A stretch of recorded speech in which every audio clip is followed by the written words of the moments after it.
Indians and the Twins all set to open up this series. Try back home after a long road trip and looking to get things started off on a positive note as they send Fausto Carmona to the hill, who's off to a great start. But they've got a tough customer in Kevin Slowey to deal with on the other side. Manny Acta has really been impressed with the way Carmona has thrown the ball so far this year. And he is hoping that the offense will be able to get him some run support here tonight. And that's something that has been tough to do against this Minnesota Twins pitching staff. I mean, there's a reason Minnesota is in first place in the American League Central with a record of 14-8. Their pitching has been tremendous when you consider that 8 times already this year they've held the opponent to 2 runs or less. And when you do that as a pitching staff, with the kind of veteran hitters they have, they don't need a lot of offense. Well, it's a very patient team. They're back to the Minnesota old. They pitch well, and they play very good defense, and they try and beat you in low-scoring ball games. Carmona and the Tribe take the field, and let's take a look at Ron Gardenhire's starting 9 for the Minnesota Twins here tonight. It will be Denard Span leading it off, then Orlando Hudson, followed by Joe Mauer. Justin Morneau, then Michael Kadire and Jason Kubel. Delman Young, J.J. Hardy, and Brendan Harris round it out. Well, today's starting pitcher brought to you by the Indians Team Shops, where you get 2 tickets when you spend $50. It's Fausto Carmona making his 5th start. Fausto off to a very good start, 3-0 this year. But the one thing, last year 0-3 against the Twins. They're going to see a different guy this year than they did last year. Fausto in his last start, he beat the Oakland A's, went 7 1/3 innings, gave up 7 hits, 1 run, did not allow a walk. And that's the first time he's done that since September 19th of 2008. That came against the Detroit Tigers. So we'll see if Fausto can pound the strike zone again tonight. Let's take a look at the Home Depot doing more on defense. Indians defensive lineup. It's Kearns, Sizemore, and Chu. Peralta, Cabrera, Valbuena, Laporta's on the infield. Redmond's behind the plate. More savings, more doing. That's the power of Home Depot.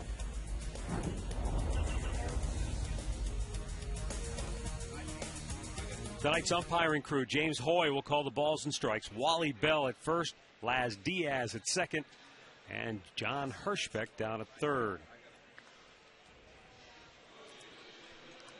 Ron Gardenhire's club in a 9-game road trip, much like the one the Indians just finished up. Tribe, meanwhile, has only played 6 games at home so far this year, so they're looking forward to a lengthy homestand. An extended period at home, absolutely, especially the way today was.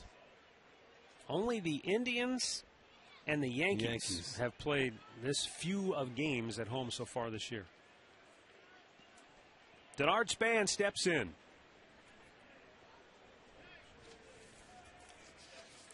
Left-handed hitter looks at a ball outside. He is just 4 for 28 on this current road trip, and he's the igniter at the top of that lineup for Minnesota. Well, he is, and he's a patient hitter. Here's Denard Span. He's walked 16 times. He finds a way to get on base. Boy, and that's the key. If this guy gets on base, and you have Hudson who's hitting behind him, it's the table setters for the big boys, Mauer, Morneau, and Kadire.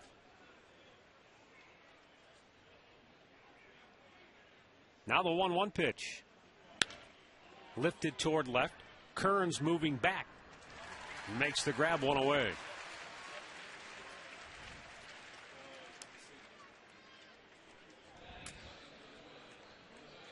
That'll bring up Orlando Hudson, who is riding a 6-game hitting streak. The O-Dog has 10 hits in his last 29 at bats during that tear.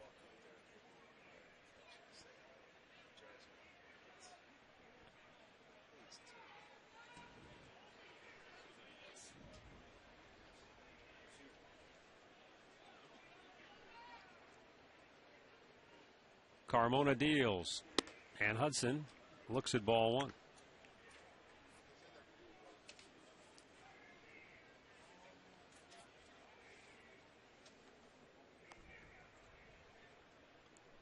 Carmona, a guy in his first 2 starts, went 14 innings. He walked 10 and struck out 5, but in his last 2, 13 1/3, just 2 walks and 8 strikeouts. So he has really settled in and reeled it in.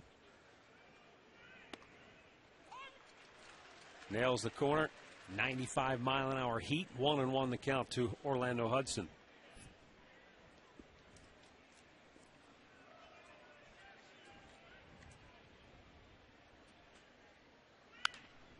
That's fouled out of play. A ball and 2 strikes.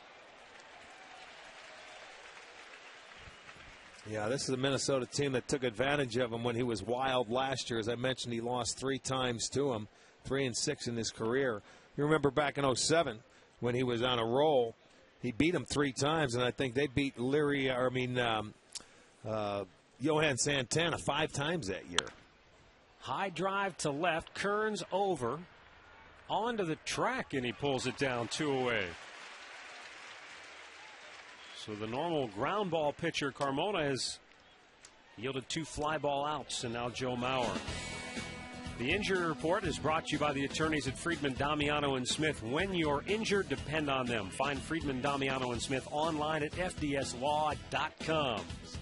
Kerry Wood threw another bullpen today for the Indians, and they'll wait to get the go-ahead on how to proceed, whether the rehab assignment will come in the very near future.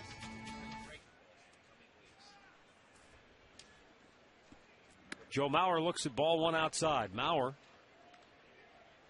with a .342 average to start the year.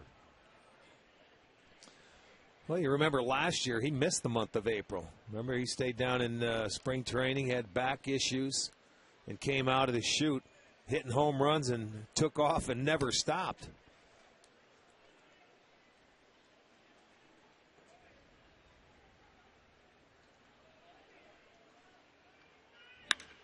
And a hard ground ball single in the left for Joe Mauer.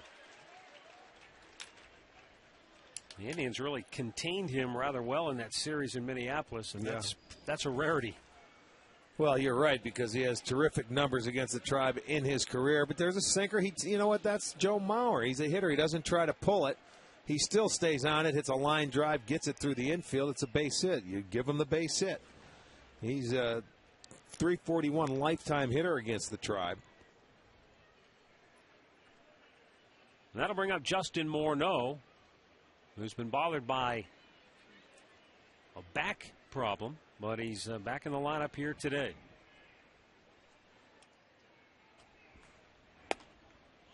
And he misses outside ball 1.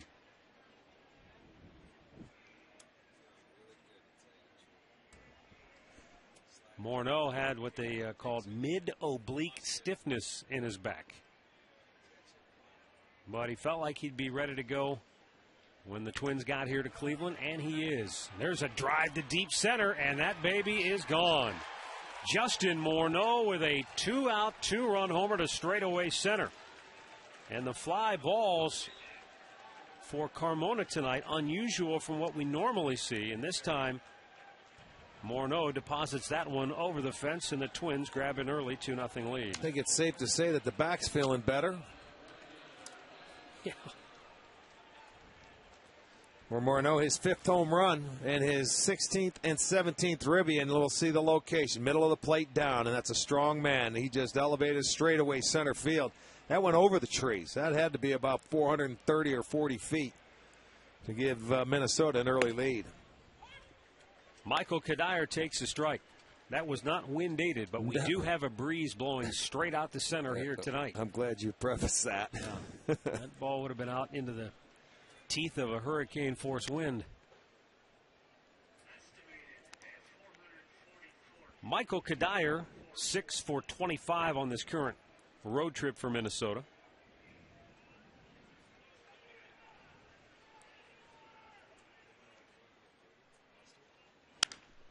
Boy, he got jammed big time, rolls it to third, and Peralta takes care of him. But Justin Morneau with a 2-out, 2-run homer has the Twins in front 2-zip as the Tribe comes to bat.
Indians will try to climb out of an early 2-0 hole. Starting 9 for the Tribe, brought to you by Progressive Insurance. Progressive, proud to be the official auto insurance provider of the Cleveland Indians. Cabrera, Sizemore, and Chu at the top. Then it's Kearns, Hafner, Peralta in the middle. Laporta, Valbuena, and Mike Redmond. Shin-Soo Choo with 5 consecutive multi-hit games. He is some kind of hot. He'll bat third here in the first as Drupal Cabrera looks at a strike from Kevin Slowey. Something that he did in that start in Minnesota against the Indians. He pounded the strike zone. 70 strikes out of 98 pitches in his 8 innings. And a lot of it was done with the fastball.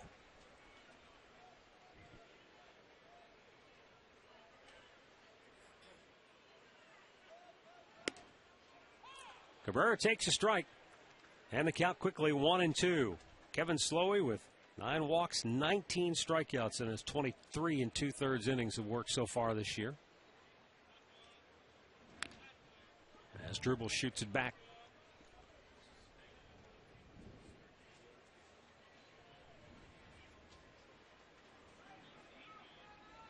You remember in that start, Matt, how many Indians were swinging at that high fastball is when he'd get to 2 strikes. He established the thing down in the count low early. And then to get the punch out, he elevated, changed the eye level of the hitter, and they were swinging through a lot of high fastballs.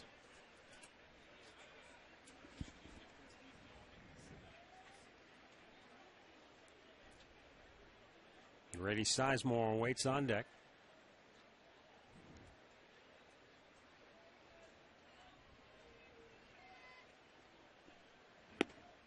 Boy, he just missed that inside corner. Well, it's a good pitch because there's nothing you can do with it.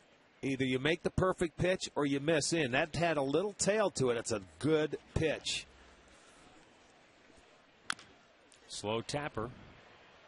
Morneau, nice feed, and Slowey able to kick the bag for out number 1. Let's check out Kevin Slowey's numbers. He's a 25-year-old, 6'3", 205 pounds. You look at him this year, he is 2-2. 23 2/3 innings, giving up 25 hits. He has struck out 19 and walked 9, so he's a pretty good control pitcher. Last year, he started out the year 10-3 in 16 starts, and then he ended up going on the disabled list on July 4th because he had bone chips. He had surgery, and he still got pins in that wrist. And I think he every once in a while the fastball can be inconsistent, but when it's on, it's very, very good. Now Grady Sizemore looks at a breaking ball for a strike. Grady just 1 hit in his last 14 at bats.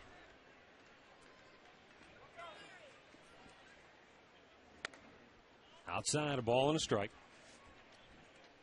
This was supposed to be Nick Blackburn's start tonight for Minnesota, but he has left the team to go back to Oklahoma for a personal family matter.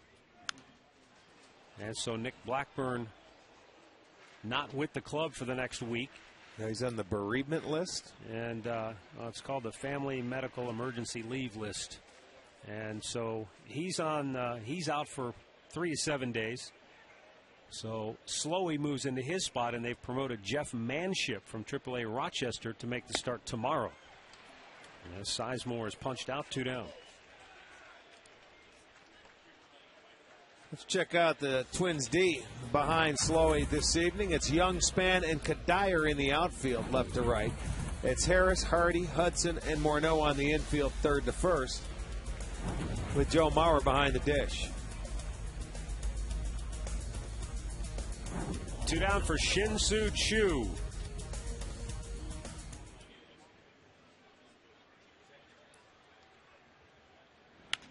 And he fouls this one into the seats. Well, Chu has been swinging a hot bat. You mentioned 5 consecutive multi-hit games. He leads the league with 10. And the next 2 hitters for the Tribe have been very hot. Speaking of Chu and Austin Kearns.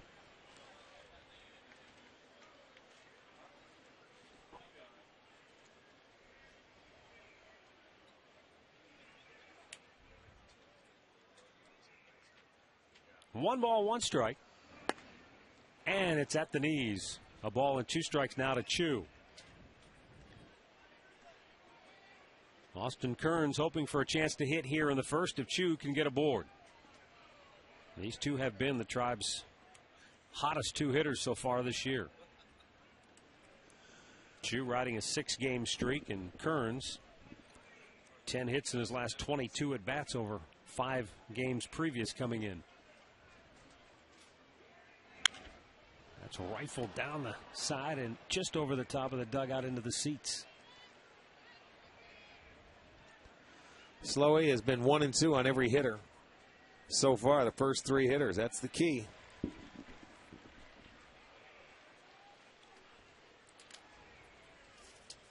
Well, he's thrown 10 strikes out of 14 pitches. And the 1-2 to Chu. Ran it inside and pushed him back. The amazing thing with this guy, you know, he doesn't have the big vicious sinker or anything, but left-handers are hitting just .231 off Slowey as compared to right-handers hitting .317. But you notice in this first inning, he's not afraid to throw the fastball in. Here comes a breaking ball. By the mound, Hudson on the move, throws low, and he gets him by a whisker.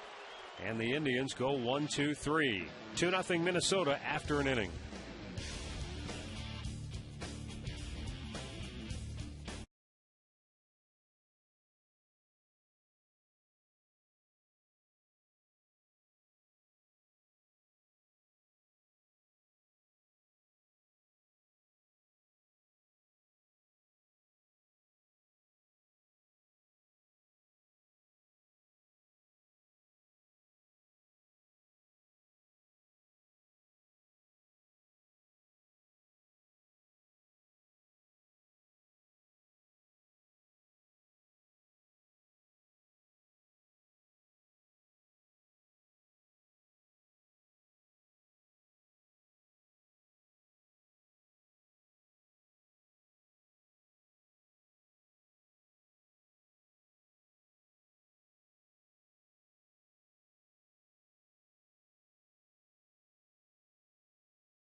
Subway, play hard, eat fresh.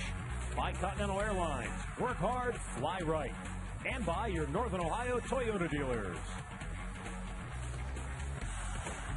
Jason Kubel leads off the second inning for Minnesota and takes a strike from Fausto Carmona.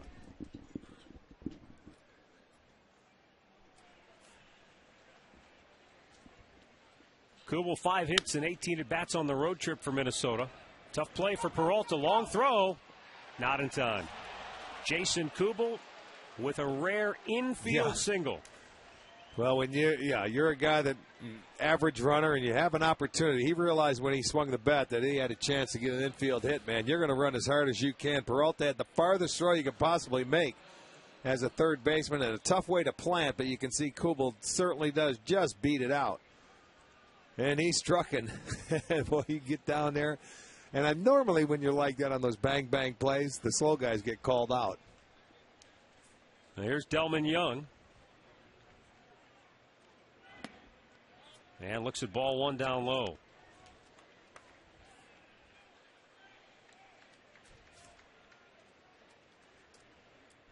Minnesota grabbing the early lead. That's no surprise for them. So far this year in the first 3 innings, they've outscored their opponents 43-29. Well, and then you let the pitching take over. If you can give them a little cushion, it allows them to go out and relax a little bit. And we talked about getting the lead out in California where we were there. You know, 65% of the time you get that lead, you know, you got a chance to hang on and win the ball game. And what Minnesota has done a great job of is getting the early lead and adding on late. From the 7th inning on, they've outscored their opponents 35-17. So when you get the early lead and then you can tack on a few late, that makes it very difficult for the opposition. Well, he's just wishing that he had his closer intact, Joe Nathan, who he lost in spring training. Although they've been fine to this point. Yeah, they haven't missed him so far. No, so far, but there's a long way to go. Just April. As a matter of fact, the last day of April today.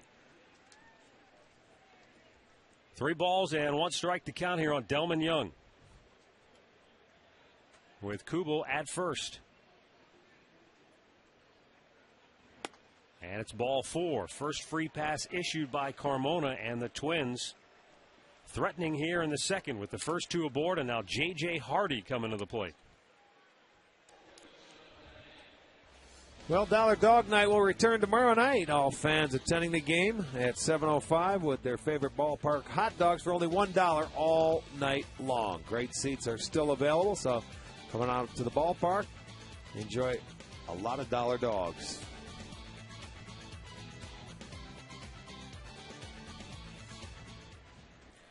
Here is J.J. Hardy.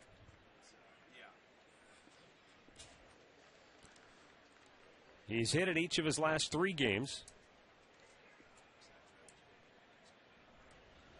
You know, the reason why, too, Matt, this is a tough ball club to go up and face.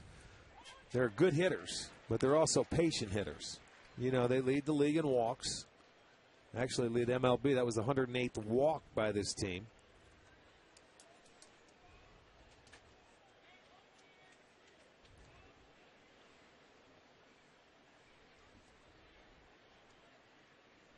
Carmona's 0-1 pitch is too high, and that evens the count.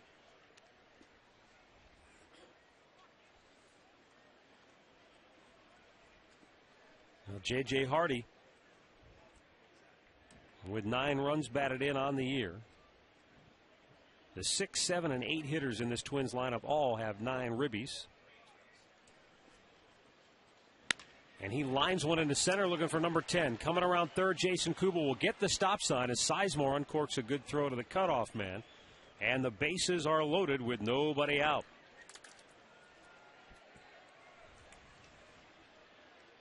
Nice piece of hitting by J.J. Hardy. He just took it right back up the gut.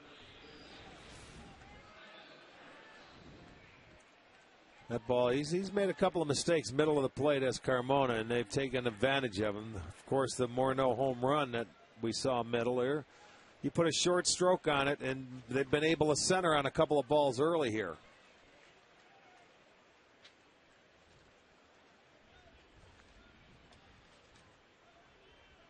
So Brendan Harris with the bases loaded and nobody out.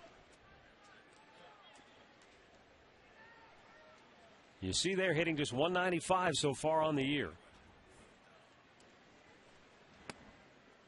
And Harris only 3 for 17 on this current road trip for Minnesota. Well, he's in a good spot right here with nobody out, and Twins everywhere he looks.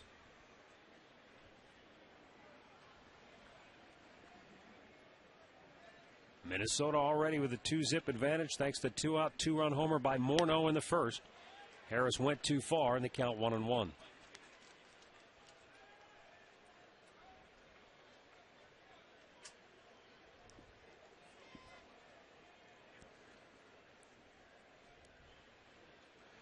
Carmona got a ground ball off the bat of Michael Kadire for out number 3 in the first inning. And Jason Kubel had an infield single on a ball beat into the ground. But for the most part, Twins have been getting balls in the air. It's because he's elevating them. And that's what he can use. He needs a nice ground ball double play to minimize the damage here in this inning. That sinker hasn't been running down like it normally does.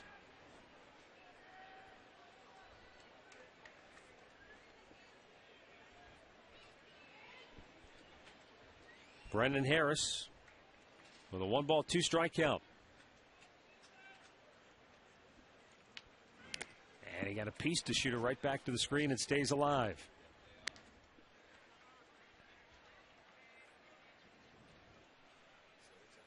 Minnesota begins the night with a 1.5 lead over Detroit in the AL Central. Indians are currently third, 4.5 games off the pace.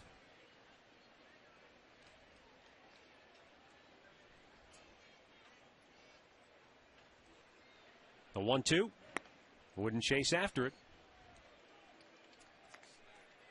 And Harris gets the count back to even at 2-2. You know, now that I think about it, with yesterday's off day, Carmona pitching on a 1 extra day's rest. And to me, it seems like he's throwing harder than normal. And that breaking ball that I just saw him throw, that slider, is at 89, and he never throws it at 89. And his sinker is usually best at 92, 93. Struck him out. Carmona gets his first K, and that's out number 1 here in the second inning.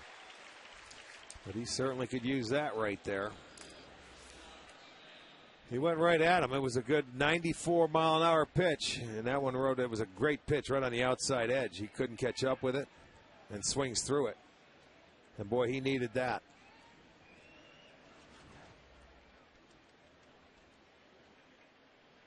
That'll bring up Denard Span.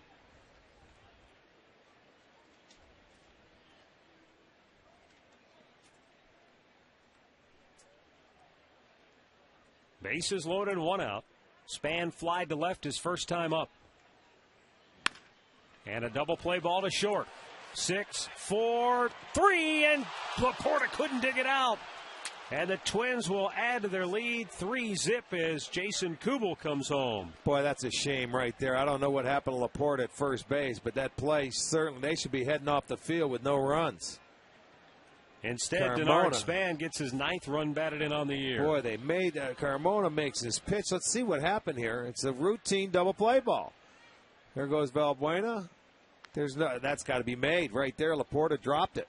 There's nothing wrong with the throw. It might have been a little short hop. He looked like he might have been a little lazy and not going out, but that's a ball certainly have to be made. Keep the inning going.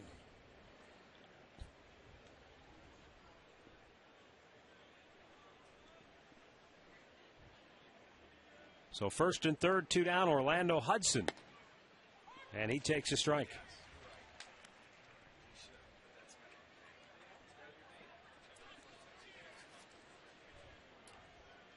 Hudson flied to left his first time up. Looking to extend his 6-game hitting streak.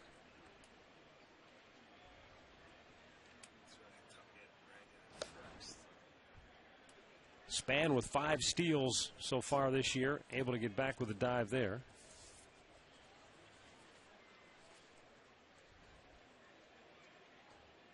Those 5 steals lead the Twins.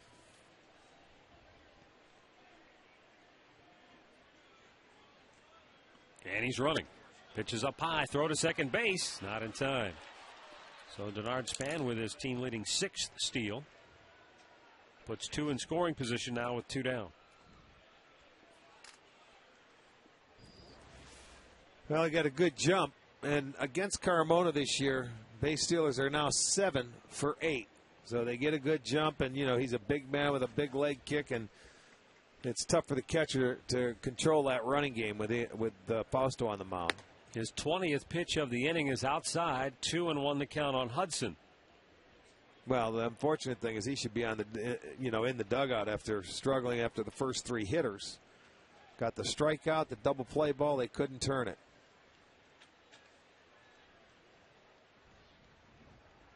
And Minnesota leading at 3-zip here in the second inning. And looking for more, they'll get more. Young scores. Here comes Span. A 2-out, 2-run single by Orlando Hudson makes it 5-0 Minnesota. So they got 2 2-out runs in the first, and they get 2 more here in the second.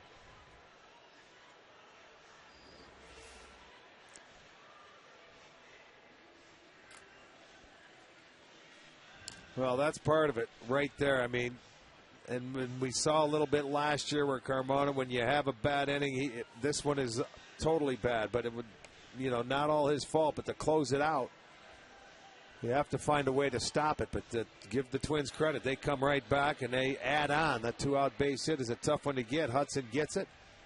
It's now 5-zip.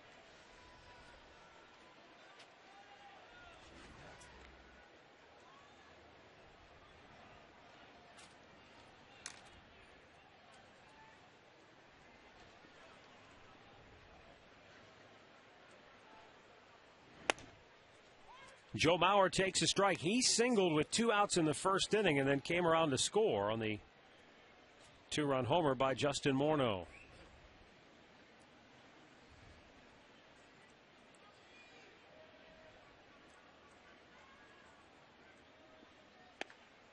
Just missed outside to even the count.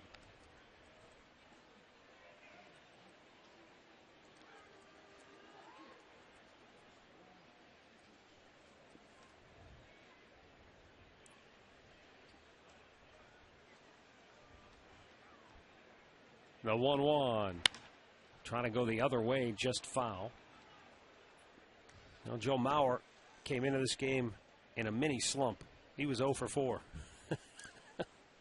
Well, he didn't start the last game. That's why he ends up winning batting titles, though. He doesn't have those 0 for 10, 15, 20s. No, and he had the day off yesterday. He had a pinch hit appearance. But, you know, he doesn't try to pull everything. He lets the ball track deep into the zone. 1 ball, 2 strikes with a runner at first and 2 down. 3-time batting champ. How about that? As a catcher. Unheard of. It had been forever since a catcher had won That's a batting exactly title. Right. Never an American League catcher, only a National League catcher won the batting title. This guy is something special. And he'll be wearing a Twins uniform for a long time to come. Forever.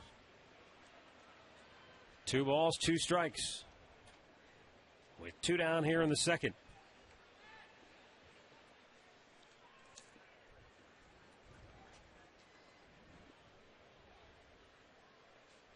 That double play ball that the Indians didn't turn have cost Carmona 9 pitches and maybe more. 9 pitches and 3 runs. Up the middle, nice stop by Valbuena. His throw to first, and they'll get Mauer to end the inning.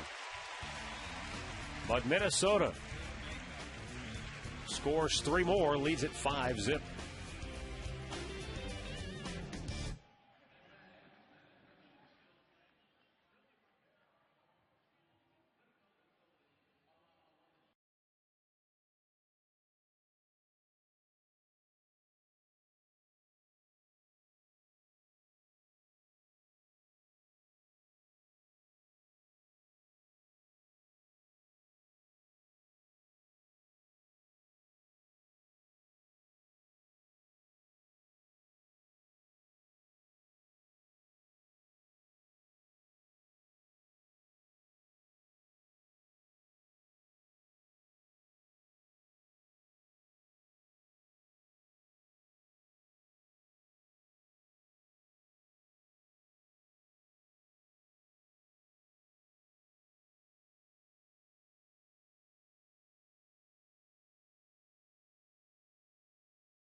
Bottom of the second inning here at Progressive Field, and the Indians already in a 5-run hole.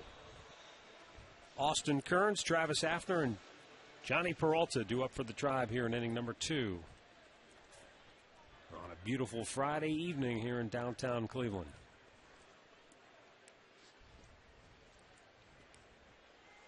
Temperatures were in the mid to upper 80s this afternoon, and it was an 83 game time first pitch temperature. Yeah, you would hope it stayed this way, huh, for summer, but you got to remember, we're just getting into the month of May.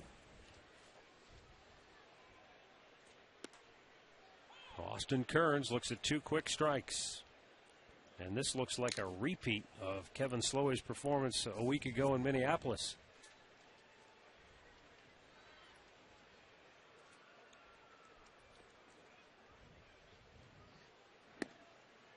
uses both sides of the plate well. He's got very good command.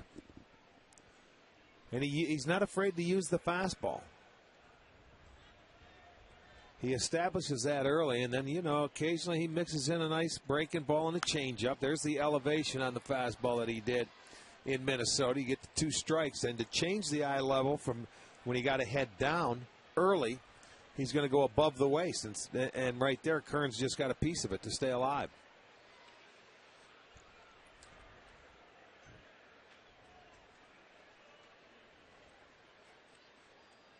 Now the 1-2.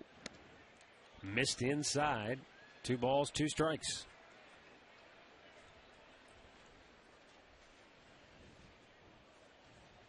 Travis Hafner waits on deck. Here in inning number 2. And a swing and a miss. Second strikeout for Kevin Slowey. 1 down here in the second. Well, tonight's the last night for our Indians hit a home run STO contest.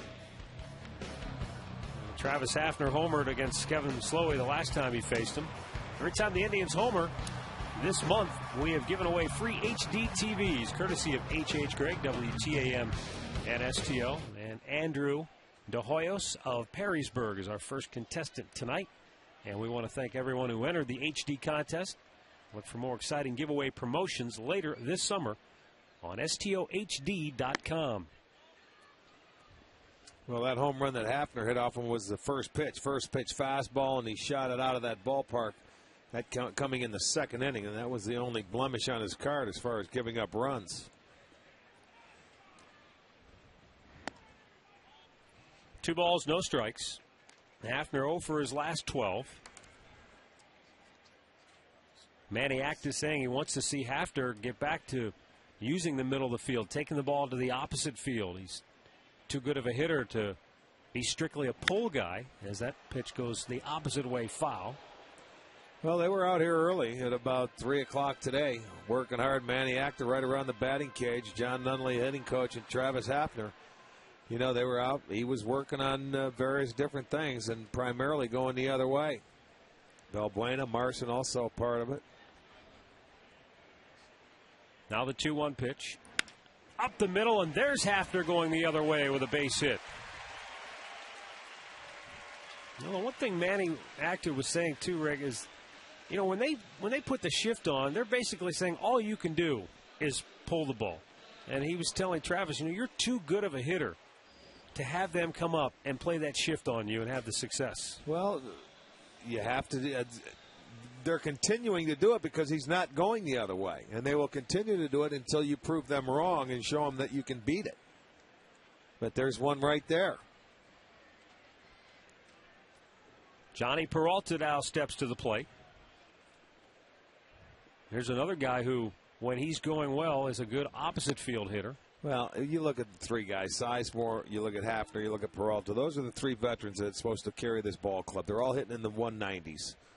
So they're the guys that are going to have to carry the load and take the pressure off. They're the guys paid to drive in the runs and do the damage.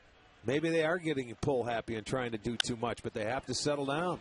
Johnny, a sky-high pop, foul ground, drifting toward the seats. And it actually landed at the end of the tarp, but nobody could get to it. J.J. Hardy had a long run, and Delvin Young never got there. Well, that's a long way, and it's a tough play because, these guys, it's not their home field. Hardy, maybe how many games has he played in this ballpark? He doesn't know where he's at. See, he was searching, and then all of a sudden it does hit the tarp. Tough play. Shortstop having to go all the way over there and try and catch that ball. So Johnny stays alive, 0-2 the count with 1 on, 1 out here in the second. He just reached out and poked that one towards center field, and Denard Span couldn't make the catch. Around second, on his way to third is Hafner, and now Peralta took too wide of a turn, and he is safe getting back to first. Morneau can't believe it. He thought they had him. And here comes Ron Gardenhire to argue, and the Indians are lucky that Peralta got the benefit of the doubt on the call because he got out into no man's land. Well, he was going double, and Span misplayed that ball. He ran a bad route. And then he finally caught up to it and thinking he was going to be able to dive for it and then pulls back. And that's what decoyed Peralta. And he thought that ball checked up there. Well, he was a dead duck. And let's see if the call is right. That's a hard call from here. We can't say. He looks out to me, but I'll tell you what, 5-0. You can't make a mistake in base running. You have to be 100% sure if you're going to go. He's out. He missed the call. Diaz was behind him, the second base umpire making the call. Let's see. Here comes the foot. There goes the tag. They got him before he got to the base. But as you said, Diaz was behind the play. Yeah, he couldn't see it. And it was a tough look for him. I mean, they had a legitimate beef right there. The Indians catch a break because they are down 5-0. Now can they take advantage? Matt Laporta steps in. First and third, one out. A lazy pop, shallow right. Hafner's going to tag up. Kadyr's got a great arm. And Hafner's going to have to hold. 2 down. Hafner went about a quarter of the way. That's okay to force and see if the throw's on line. That's what you do. You get back, you tag up as a base runner, and Hafner doesn't run all that well. So he's got to make sure if that ball is on line. So he'll go a third of the way. And he's very accurate. He has a good arm. You're down 5 runs, you can't take the chance. The throw's on line, but would he get there in time or not? Who knows? He goes back, and now it's going to be up to Valbuena. So 2 on, 2 out for Luis Valbuena. Comes in with a batting average of 196.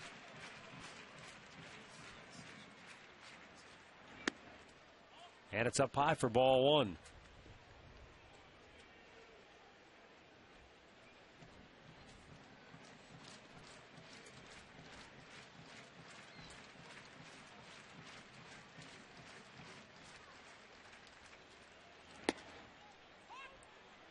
That'll even it up in a ball and a strike slowly with that good fastball, and for the most part he's able to work the edges with great precision.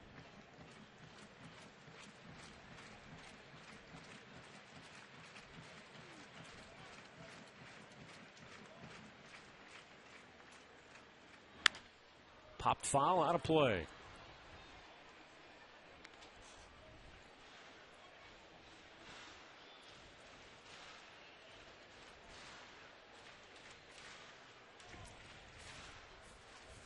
Valbuena checking to see if that ball was a strike. Home plate umpire James Hoy said yes, it was.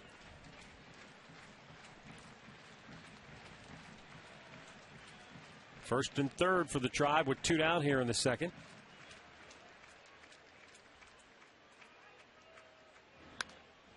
And he fights it off to stay alive. Hey, we got to send out our birthday wish. It was yesterday to our man in the clubhouse, Tony Amato. Tony, happy birthday yesterday on the off day. Also, happy birthday to Pedro Machado, who was up here working. He brought Matt and I a piece of birthday cake here. Yeah, how come Tony didn't bring us any birthday cake? He said come in after the game. He's got it all covered. Okay.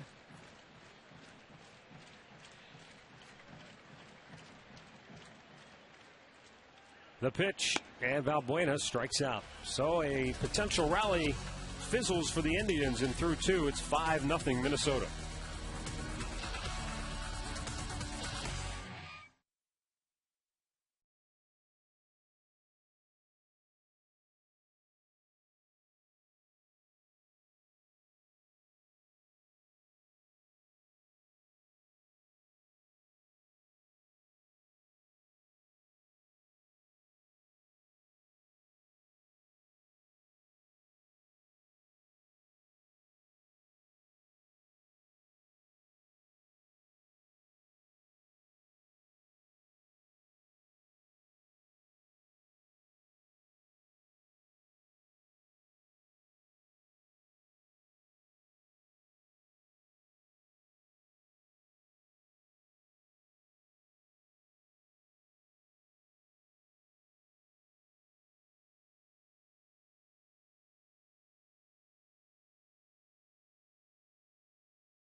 third here at Progressive Field.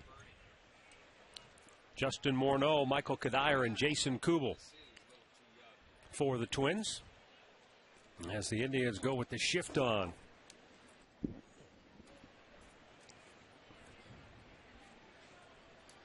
Well, it doesn't matter where you play, the way you hit the first ball. 440 plus feet straight away center field.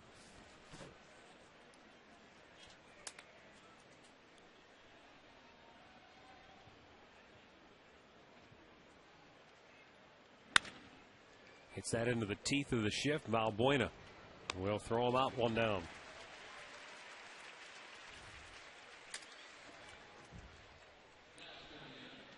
That'll bring up Michael Kadire. He grounded to third his first time up when Carmona threw one of those good sinkers that really got in on the fists of the Twins right fielder.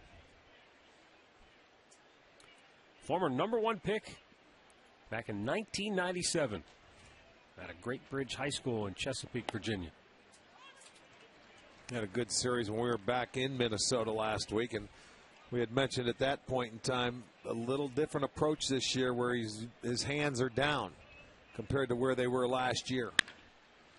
Hammered into left field. They had Kadire 1 for 2 with a 1-out single here in the third. A nice, smooth, easy swing. It gives him some swinging room, and that breaking ball stayed up. See where Mike Redmond's sitting. And, you know, any time that he's left the ball middle of the plate, I got to tell you, the Twins hitters today have taken advantage of it and hit it hard.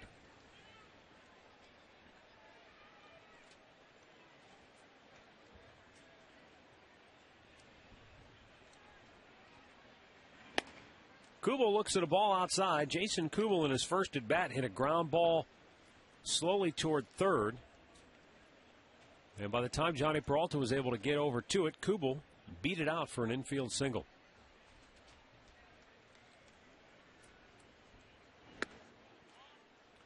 Two balls and no strikes, the count.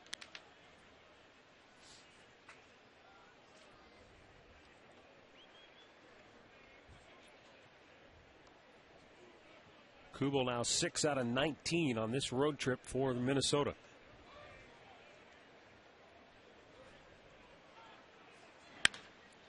To first, where Laporta will get one at second, and the return throw is in time for an inning-ending double play. We'll head to the bottom of the third here in Cleveland. Twins 5, Indians nothing.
With a 5-0 lead, bottom of the third inning here at Progressive Field.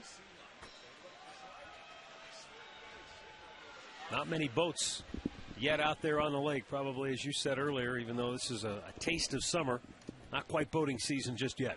Well, if you're dressed for it, it may be nice. Let's go out on the Underwood yacht maybe on Sunday, huh?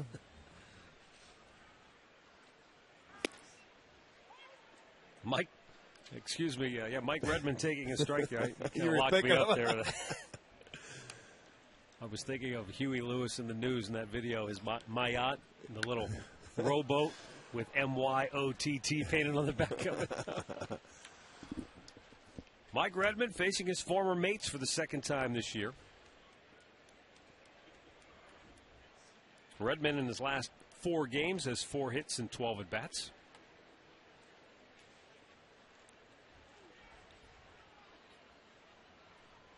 The 0-2. You've heard of the triangle offense in baseball. The Twins have the triangle defense for Redmond on the right side. They've got Kadire shortened up in right field, and then Morneau and Hudson. Yeah, good point. They know that's where he likes to hit the ball. And he'll be the first to tell you. He just stays back and tries to slap it that way, but he goes after that high fastball. And that's 4 strikeouts now for Kevin Slowey, 1 down here in the 3rd. Well, today is the Indians' one-day sale, and its special offers are good for only until midnight tonight. It includes no online fees for Indians tickets or special event purchases, such as single game tickets, group tickets, batting practice opportunities, 6-packs, Friday at the field. So visit Indians.com.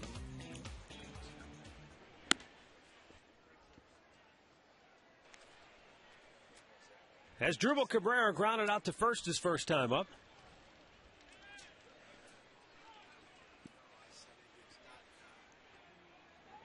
And that's fouled back out of play. Cabrera has hit in 10 of his last 13 games, good for a .340 average during that period.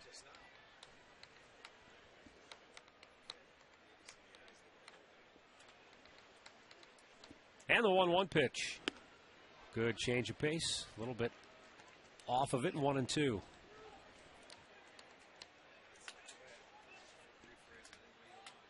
Kevin Slowey gave up back-to-back hits in the 2nd inning, but able to get out of it without allowing a run. 1-2 delivery, wide of the mark.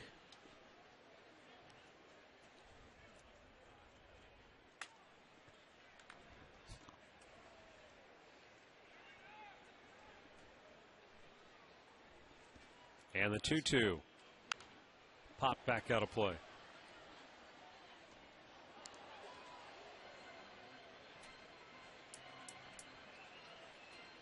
Kevin Slowey was a 2nd-round pick in 2005.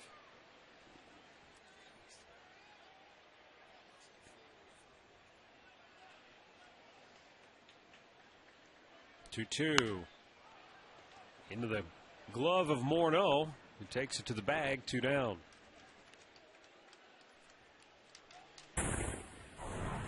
Here's our great clip of the game, brought to you by Great Clips from Wednesday. Grady Sizemore.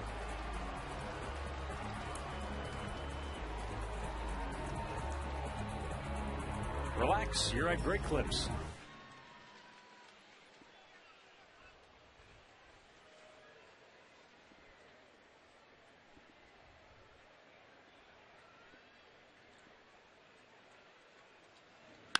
And he hammers it right back through the middle. So a 2-out single keeps the inning alive for Shin-Soo Choo. 3rd hit tonight for the Tribe. All 3 have been singles. Looked like maybe a 2-seamer that Slowey got up, and he drove it right back up the middle past him.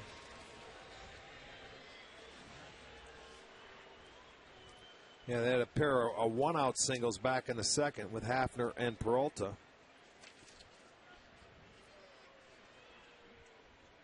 Now Choo comes into action tonight, 3rd in the American League in on-base percentage. Yeah, they have 3 of the top 10 in this game. The guy kneeling down behind you is number 10, and Morneau's right there as well.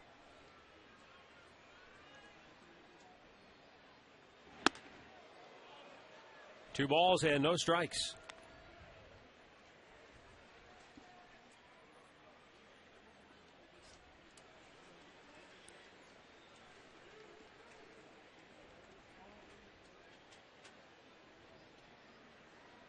looking to extend his hitting streak to 7 games with a 2-out hit here in the 3rd. 2 balls and a strike. You know, the other thing about Minnesota, we've talked about their pitching. It's been very good. Offensively, they can hold their own, but they don't beat themselves. Defensively, they're leading the league. They've made only 4 errors. Yeah. You know, and that's a typical Minnesota ball club. Why they go out there, they don't beat themselves, and you're going to have to go out and beat them. Chu comes up empty, and the count evens. 2 balls, 2 strikes.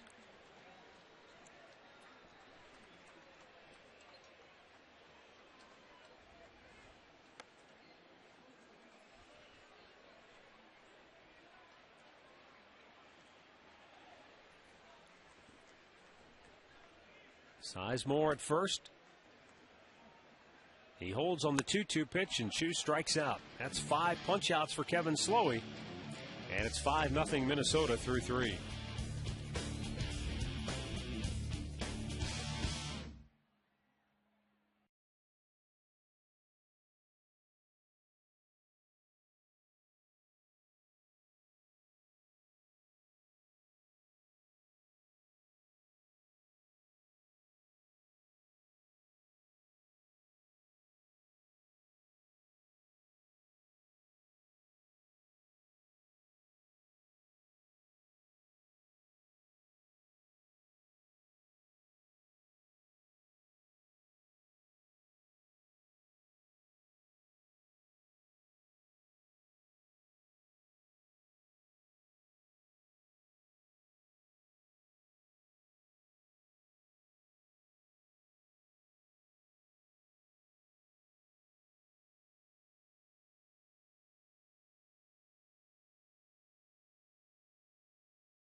The STO suite tonight, Mike Roche and a number of our top-notch graphic engineers who put together the fine graphics package that we have here on Sports Time Ohio. There he is, pointing right there, leaning back. His lovely wife, Kim.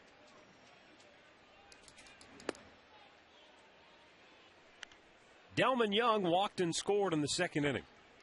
And it's 2-0 to start this at bat.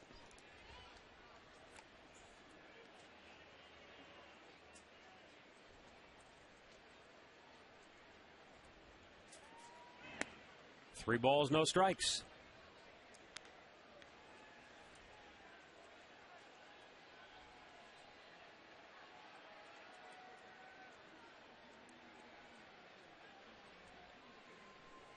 J.J. Hardy waits on deck as it's ball 4. Carmona has walked Young twice tonight. I know. What is it with Delman Young? Can't throw him a strike tonight.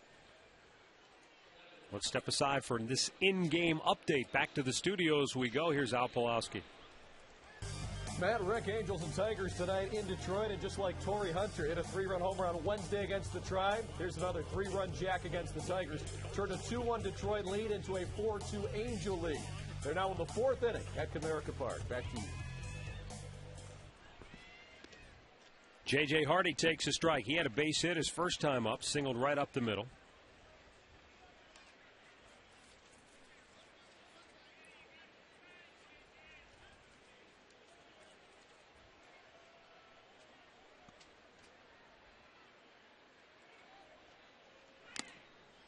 Chased a high heater that time, and it's 0-2.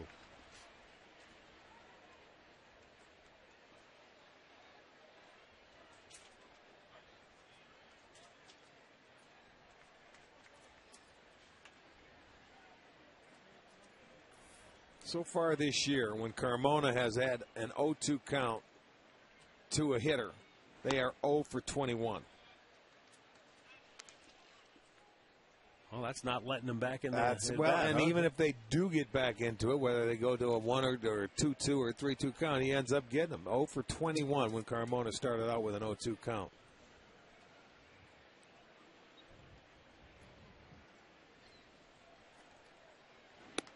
Missed in off the plate. 2 balls, 2 strikes.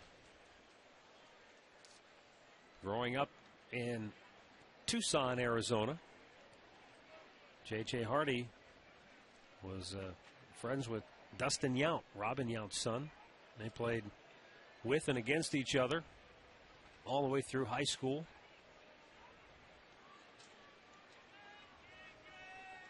Now the 2-2. And Hardy stays alive.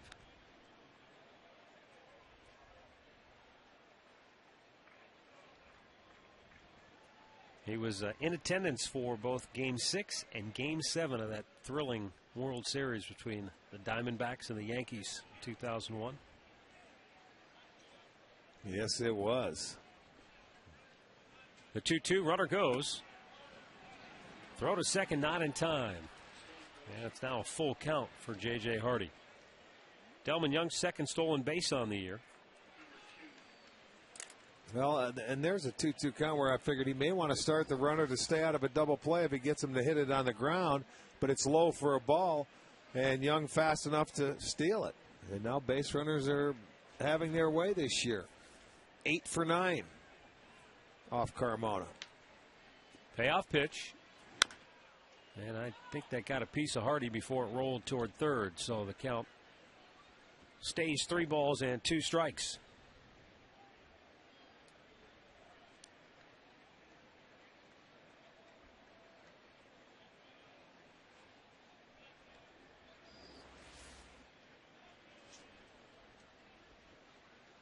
Right off the toe, front foot.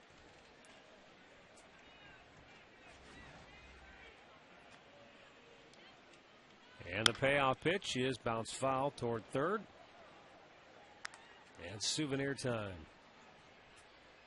It's good to be in the front row. It'll be a 9-pitch at bat for J.J. Hardy at least. Carmona, meanwhile, has made 60 pitches so far here tonight. Nobody out, 4th inning. Twins leadoff man at second base. Again, the 3-2. Popped him up. Okay, make him 0 for 22. Sizemore will make the grab, 1 away.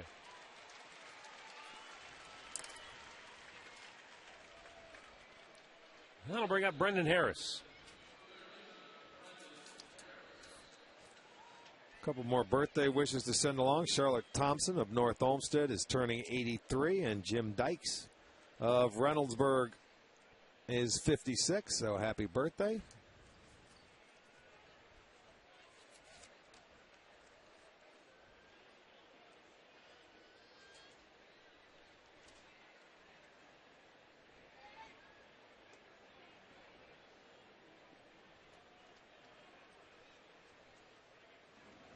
Carmona delivers a first pitch strike to Brendan Harris.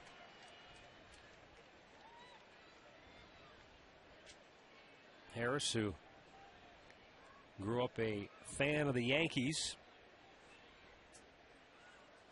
growing up in New York, wears number 23 in honor of Don Mattingly. Bouncing ball to short. Cabrera throws him out, 2 away. And top of the order now, Denard Span.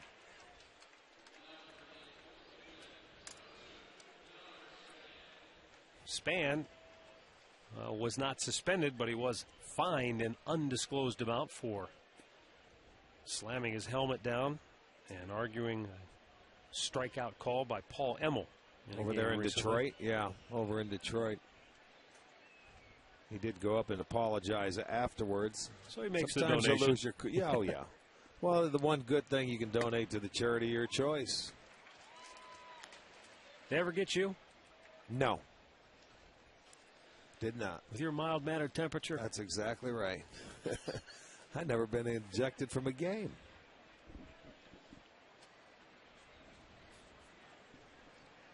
You can't believe that, can you?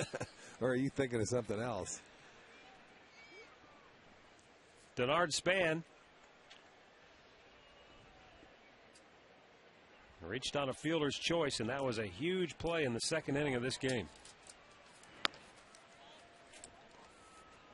He goes, you think back on it, it should still be a 2-zip game. That's correct. But instead, that led to a run scoring, and then instead of the inning being over, the next man, Orlando Hudson, drove in 2 more. In the second one, Matt Laporta was unable to dig out a low throw that would have been an inning-ending double play. The 1-1 to Span. Weekly hit to second. Valbuena throws him out. So the leadoff walk does no damage. And we'll go to the bottom of the fourth, 5-0 Minnesota.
Back here at Progressive Field, where the Twins hold a 5-zip advantage over the Tribe. Bottom of the fourth inning, Austin Kearns, Travis Hafner, Johnny Peralta to hit for Cleveland.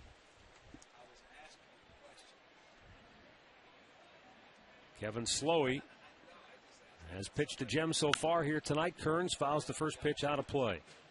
Indians had 2 singles in the second, 1 more in the third. And that's been it so far. Slowey has struck out 5, has not walked a batter.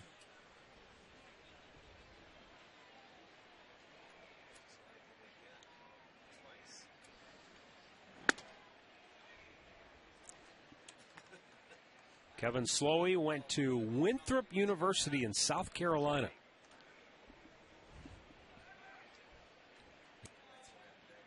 And the highlight of his college career, as we got a ball loose on the outfield, came as a junior in 05 when Slowey beat Wichita State, a perennial power in the NCAA tournament, 2-1 in the tournament opening action. He beat Mike Pelfrey, who was Wichita State's starter that day. Kearns got a hanger, but he pulls it foul. Mike Pelfrey wound up being the 9th overall pick in the draft that same year by the New York Mets. And, of course, Slowey was a second-round pick of the Twins. It's worked out well for Minnesota. Well, for Slowey tonight, that's the 9th hitter he's had 0-2, 1-2 tonight. Only the 13th hitter, so he has definitely been very aggressive with that fastball and getting ahead in the count and expanding it. That's why he has his 5 strikeouts. He had 9 last week at Target Field, the new ballpark in Minnesota. which is a beautiful facility outside now.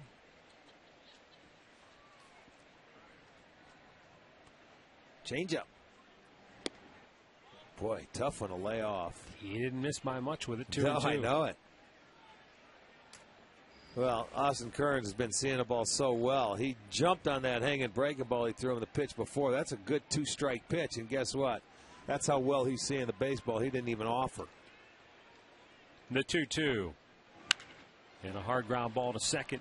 Orlando Hudson takes care of Kearns. One down here in the fourth.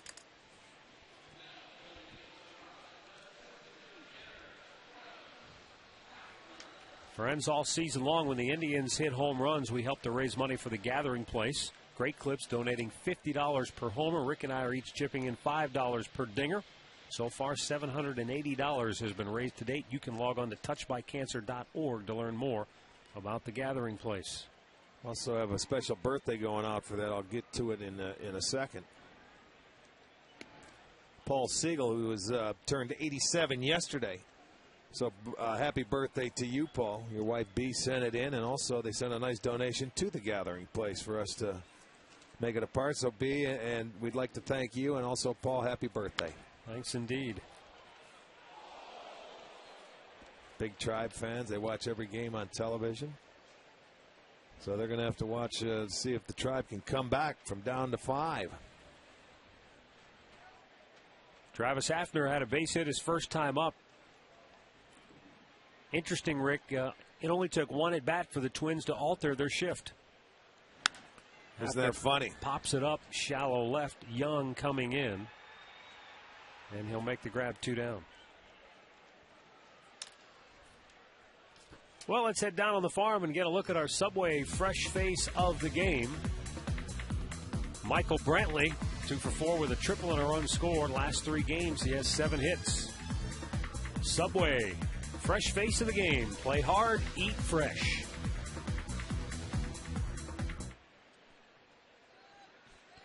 Two down for Johnny Peralta, who had a base hit in his first trip to the plate. Fouled back out of play. The year after Kevin Sloy was drafted by Minnesota, he pitched for Team USA in a game in Cuba. And he said, I studied Spanish in college. And he said it was kind of unfortunate for me because I could understand what everybody was yelling, and it wasn't nice. I didn't know they taught those words in college. There's a drive deep center. Span back. Running out of real estate. And it's off the fence. And Johnny Peralta's going to go for 3. And he will go in with a triple. That's the second Indians 2-out hit tonight. Second straight hit for Peralta. So I guess the month of April is we're turning the page on the calendar going to May. And here comes Johnny Peralta. Gets a fastball middle of the plate.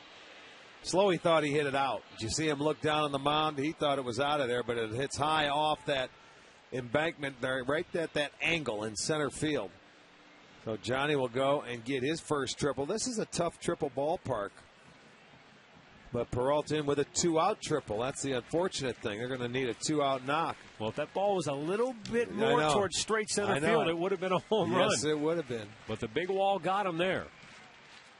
Now Matt Laporta looks at a ball outside. Laporta had an RBI opportunity in his first at bat. He flied out to right, but it wasn't deep enough, and Travis Hafner could not tag and score from third.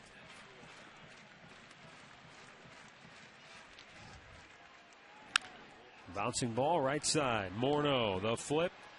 And again, Slowy gets out of the inning. 4 complete. 5-zip Twins.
Stop in and start a conversation and unlock your possibilities.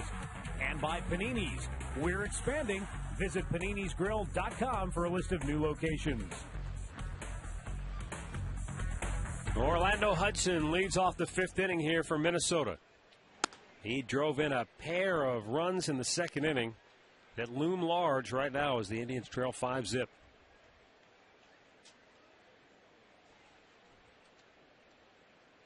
Minnesota scoring 3 2-out runs in that 2nd inning as Hudson drives one to the gap in right center. Chu will cut it off. And a leadoff hit for Hudson here in the 5th. Well, and you would expect to see him taking off here, too. These guys have been on the run against Carmona with a 5-0 lead. Middle part of the game, you'll see if they'll stay aggressive. You know, I said the Twins scored 3 times with 2 outs in the 2nd inning. One of those runs scored on what should have been an inning-ending double play, which turned out to be the 2nd out in the inning. Technically, yeah, it scored on the 2nd out. They just couldn't get the 3rd. And then the big 2-run single by Hudson followed that play. Here's Joe Mauer. He was robbed of a hit. A nice play by Luis Valbuena to end that 2nd inning. Here's the play we're talking about. Should be inning over after he had bases loaded. And that was a low throw, too, I don't put all the blame on Laporta for not picking it. But, Valbuena should have got the ball up, and he could have been out of that inning, and it still should be a 2-0 game. Joe Mauer slicing it out of play. But again, I think all of these shortcomings are magnified when you're not scoring. Well, I'd rather have it a 2-0 game than a 5-0 game. Especially when you're not scoring. And Slowey did this to the Indians last week. He's doing the same thing he did last week. So he hasn't changed his pattern to this offense. And normally when you talk to pitchers or you talk to hitters, that are facing the same team back-to-back games, they go out and are you going to make an adjustment? Well, I'm not going to adjust until they make an adjustment to me. Why should he? Mm-hmm.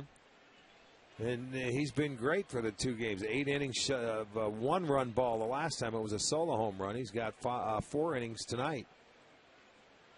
4-hit ball. Mike Redmond back to home plate. Joe Mauer at the dish. Redmond backed up Mauer in Minnesota.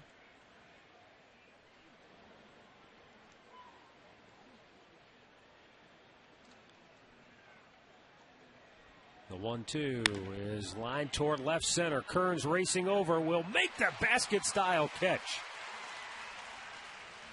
And back to first is Hudson, 1 down. That was not an easy catch. That ball had some sinking to it. It was going down, and look at him, he's shaking his head. That was a tough play. Slicing and sinking at the same time. Yeah, he hits it that way anyway, and it's got that spin to it. And you see how he gets through it. Now watch how he catches this ball. He gets over, and then all of a sudden that ball starts going down and sinking. That's a tough play. He made a nice catch.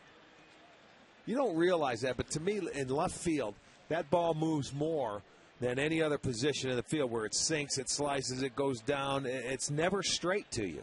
Hudson running, pitches there it is. Outside, throw down to second, not in time.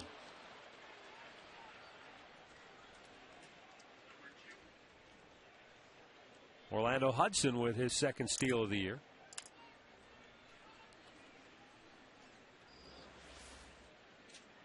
Well, it was just a matter of time, but they waited with Mauer hitting. They were going to give him the opportunity, but they waste no time on the first pitch with Morneau. He's off and running. Morneau hit that 2-run homer in the first. Good change of pace from Carmona, 1-1.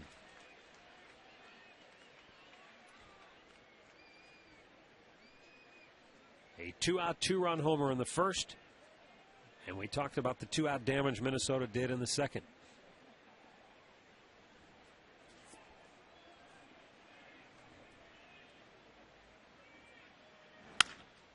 Bouncing ball again, right to Valbuena. 2 down. Hudson goes to third. And we'll go back to the studios for another in-game update. Here's Al. Matt and Rick, let's go back to Detroit after the Angels took a 4-2 lead. The Tigers respond. Brennan Bosch with the bases loaded. His first Major League home run. It's a grand slam. 8 unanswered runs by the Tigers. They're up now 10-4. Back to you. Who is Brandon Bosch? That's what I got to ask Al. First career slam. He made it all, didn't he? He made all of it, the most of it. 10 runs on 10 hits for Detroit. Cubs scored 11 runs on 11 hits today in a win over Arizona.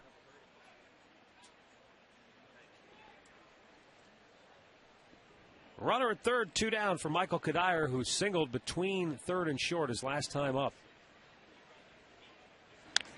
And perhaps because of that, Cabrera swung over a little bit more towards third on the left side of the infield, trying to close that hole down.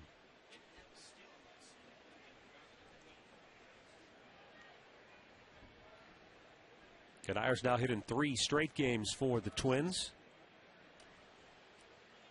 And a .308 hitter now on the year.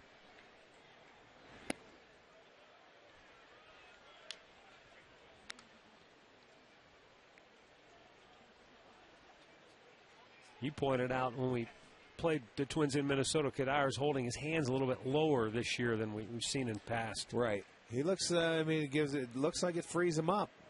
I'll tell you, the way he swung the bat against the Indians, it certainly has.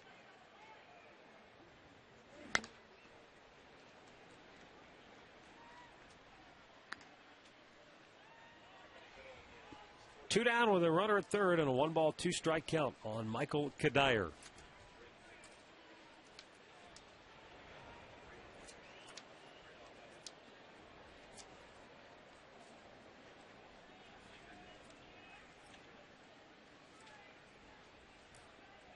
Carmona cuts it loose. He jams Kadire. Peralta can't get to it, and it's going to drop foul. Going to need a new piece of lumber. He is.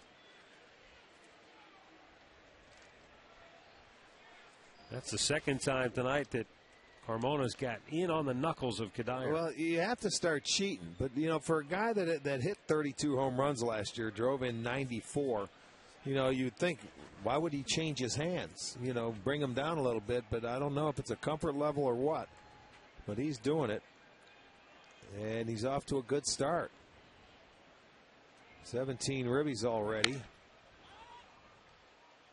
And he's spoiling a lot of pitches in this at bat.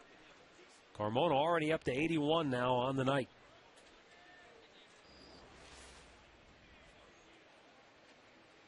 See, after you get enough of those pitches in there and he gets in there, you have a tendency to start cheating and trying to get that bat head out front, and you foul a lot of pitches off.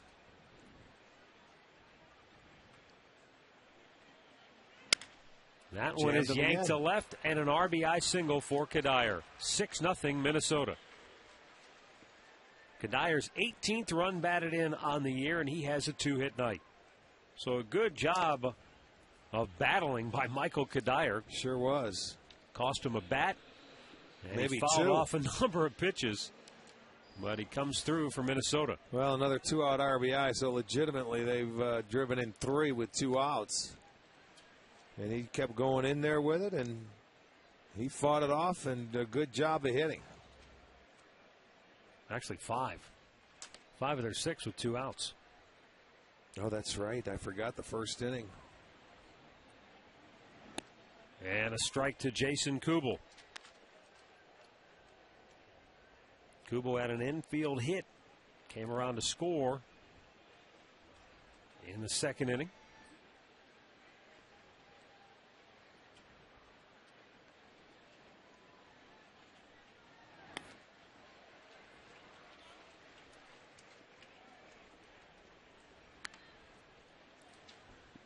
Here's one guy that they're waiting on who had a terrific year for him last year, but off to a slow start this year.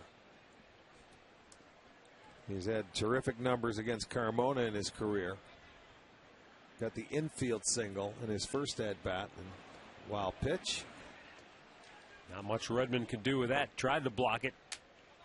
And down to second goes Kadire with 2 away.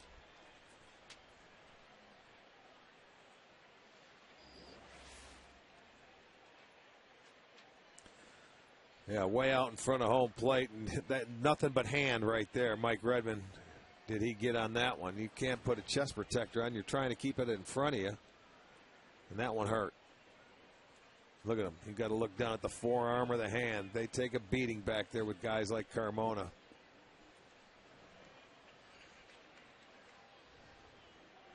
And the 1-2 pitch. Rifled foul left side.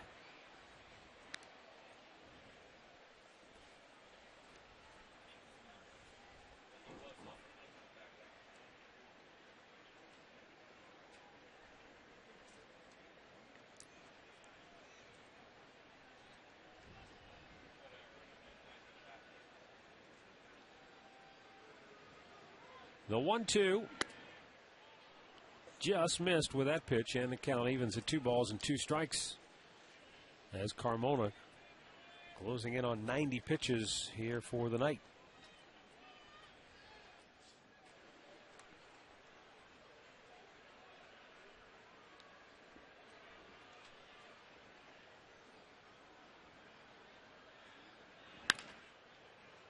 Backhanded by Laporta, drops it, recovers, throws him out. Twins tack on a run. We'll go to the bottom of the 5th. 6-0 Minnesota.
Bottom of the 5th inning.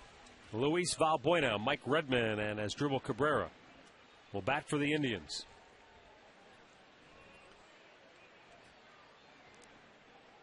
Valbuena struck out his first time up. Kevin Slowey deals his 65th pitch of the night in there for a called strike. 46 of his 65 pitches have been for strikes.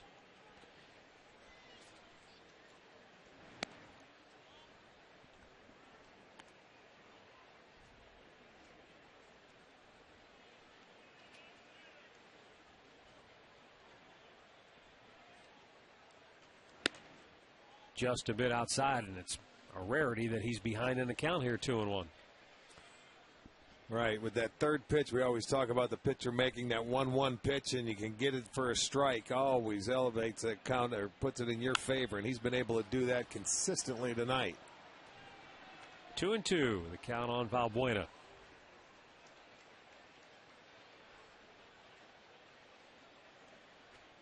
Well, the other problem for the Indians tonight is that 2 of their 4 hits have come after there were already 2 outs in an inning.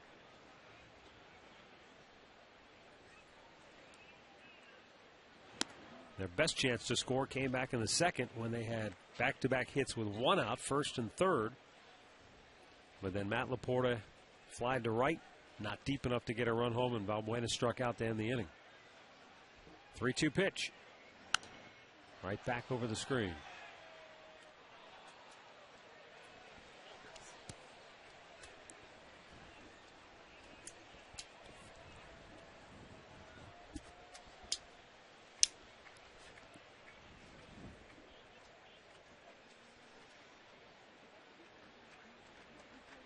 Now the payoff pitch from Kevin Slowey. And Valbuena pops it in the air, shallow left field. J.J. Hardy calling, and now called off by Young, one away. Let's get a look at our GMC 5-star league leaders.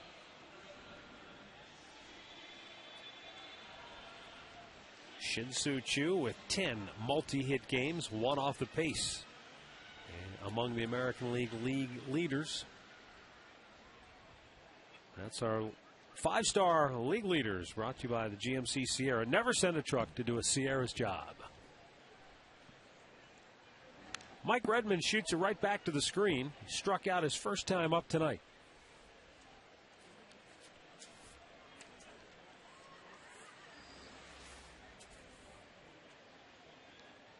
Get your glove out. No kidding. That got into your living room in a hurry.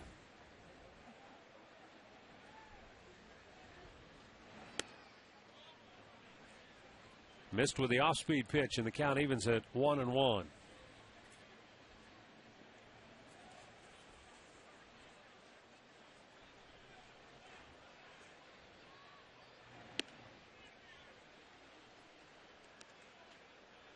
Based on what Kevin Slowey has done so far this year, Ron Gardenhire would be wise to pitch him in night games and stay away from the daytime starts. 2-1 fouled away. He's 0-2 in day starts with an ERA of over 6 in 2 of those. But in his nighttime starts, a perfect 2-0.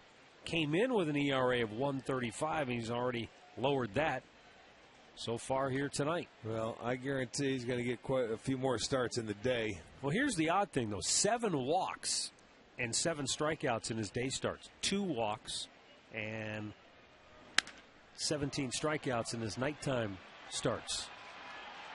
Almost a collision, and the ball drops. Redmond will roll into second base. Span and Kadire, I don't know if it was a I got it, you got it, nobody has it type thing. But well, it fell between them. And look, I was watching Kadire all the way. He could have caught that ball, and I think right at the last minute he heard footsteps. I don't know if Denard Span called for it, but if a center fielder calls you off, you peel off, and he might have called late for it, but he could have caught this ball easily. It's coming back toward him. Here it comes, and there he goes, and then he pulls his hand back because he saw the footsteps. Now, maybe Span didn't say anything. Yeah. He called for it. He did call for it, but he saw Kadire wasn't stopping. So just a little miscommunication out there. It'll go as a double. But that ball could have been caught and probably should have been caught, I think, by Kadire.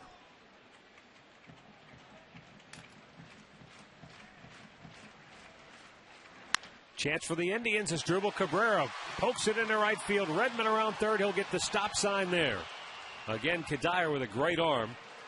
And after that last play, he's probably angry. Yeah. He uncorked a great throw. So Indians first and third with 1 out.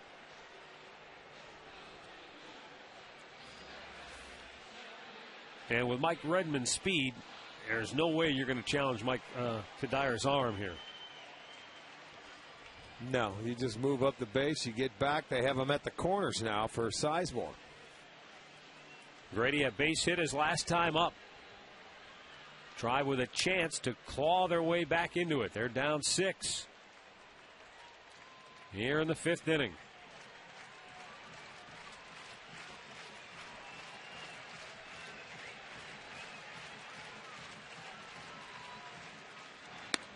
And ball 1 inside.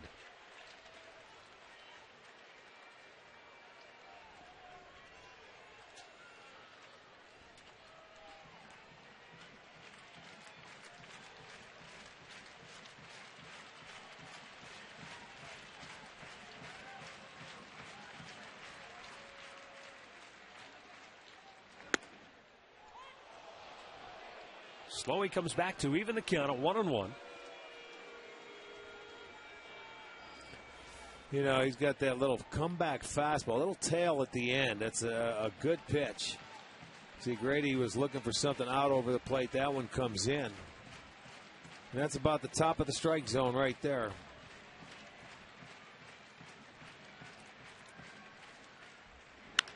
Grady lashes it foul, left side out of play.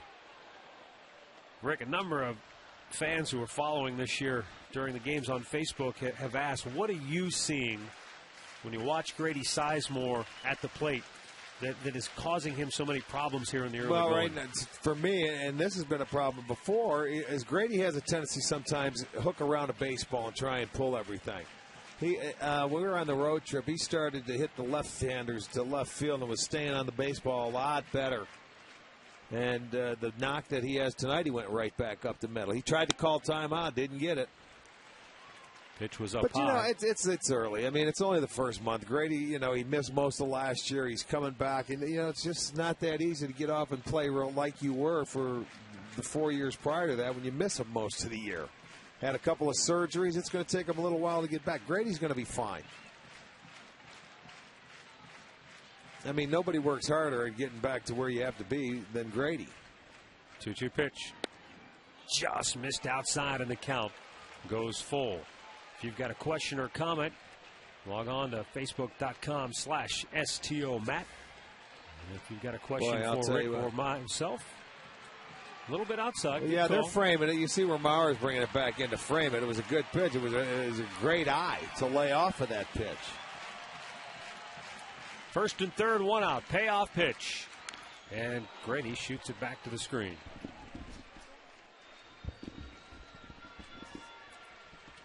First time tonight that Slowey's really had to work for it, I guess, even though the Indians did have 2 on in that second inning with a 1 out. But this will be his 20th pitch of this 5th inning. And it will be pitch number 85 on the night. Well, some ways it'd be nice to get Grady on, hit via walk. It doesn't matter. The 3-2. Right back up the middle again. Sizemore delivers the Indians' first run as Redmond comes home. It's a 6-1 ball game. Grady with his 9th run batted in on the year, and he is 2 for 3 here tonight. Well, good job there by Sizemore. He took that tough pitch, and Slowey had to throw him a strike. He didn't want to walk him. And you don't blame him. He got a 6-run lead, and Grady stayed back and said, okay, bring it to me. This is going to be our McDonald's. I'm loving it. He stayed back. There's another ball up the middle. See, there's a really good swing. Didn't try and roll over, pull that ball. Goes right back up the middle. Redmond comes in, gets the Indians on the board, and a little rally going now. And it all started on a ball that should have been caught off the bat of Mike Redmond.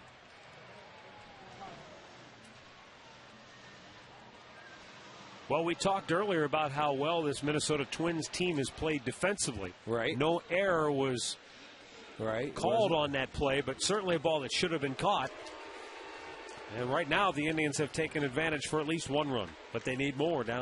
Still down 5 at this point. And Shin-Soo Choo to the plate. Their 2 hottest hitters coming up now. Choo 0 for 2 tonight.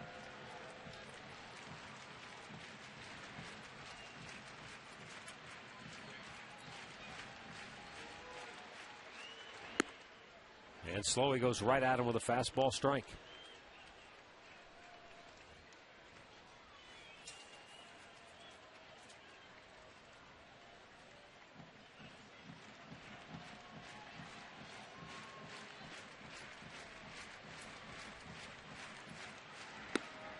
Just inside. 1 ball and 1 strike. Thing I like about Slowey, though, he's never afraid to go inside there. And when he goes in, he misses. And that's what you're supposed to do. When you miss, you don't miss over the plate. You miss inside off the plate. But you still make those hitters very conscious that you are coming inside, and it keeps them from diving out away, even though he's throwing a lot of fastballs. He's making a hitter think about the 17 inches that they have to cover on the plate. Unlike a lot of pitchers, you know, you can cut the plate in half and look to one side or the other. Choo trying to deliver again with runners in scoring position. 1-2 delivery. Fouled away.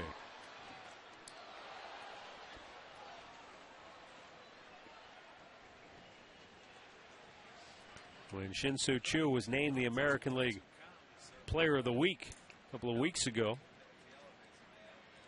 he did most of his damage at home, going 11 for 19.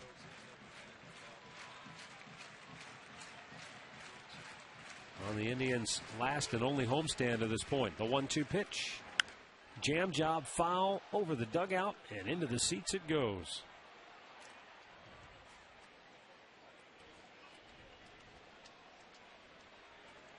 This one looked like it ran in a little bit. It's a fastball. It looked like a little cutter inside on the hands. Good pitch. You know, it had a little cut. That's a cut fastball. That was a very good pitch. 90 pitches on the night for Slowey. The 1-2 delivery. And again, Choo fights it off. Well, so this is an at-bat similar to the one Michael Kadire had last inning against Fausto Carmona. Good at-bat. And Joe Mauer's going to go out for chat. Well, he's still ahead in the count 1-2, so maybe Mauer just wants to go out there and talk to him how he wants to go about trying to set up to get Choo out. You don't necessarily have to throw a strike on this pitch. How do you want to try and get this guy out? This is Choo's third at-bat, and he's already seen 17 pitches, so this will be pitch number 18 in his third at-bat, so he's made him work. 63 of the 91 pitches for Slowey tonight have been strikes. So he hasn't wasted many.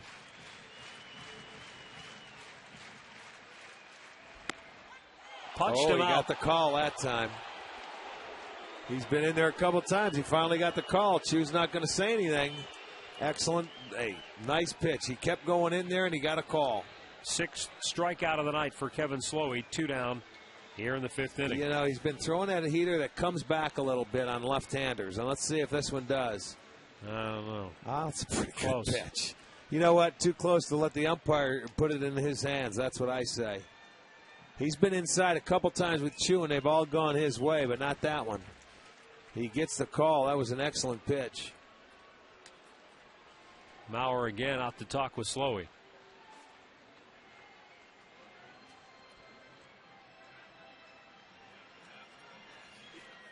You've got Austin Kearns 0 for 2 tonight.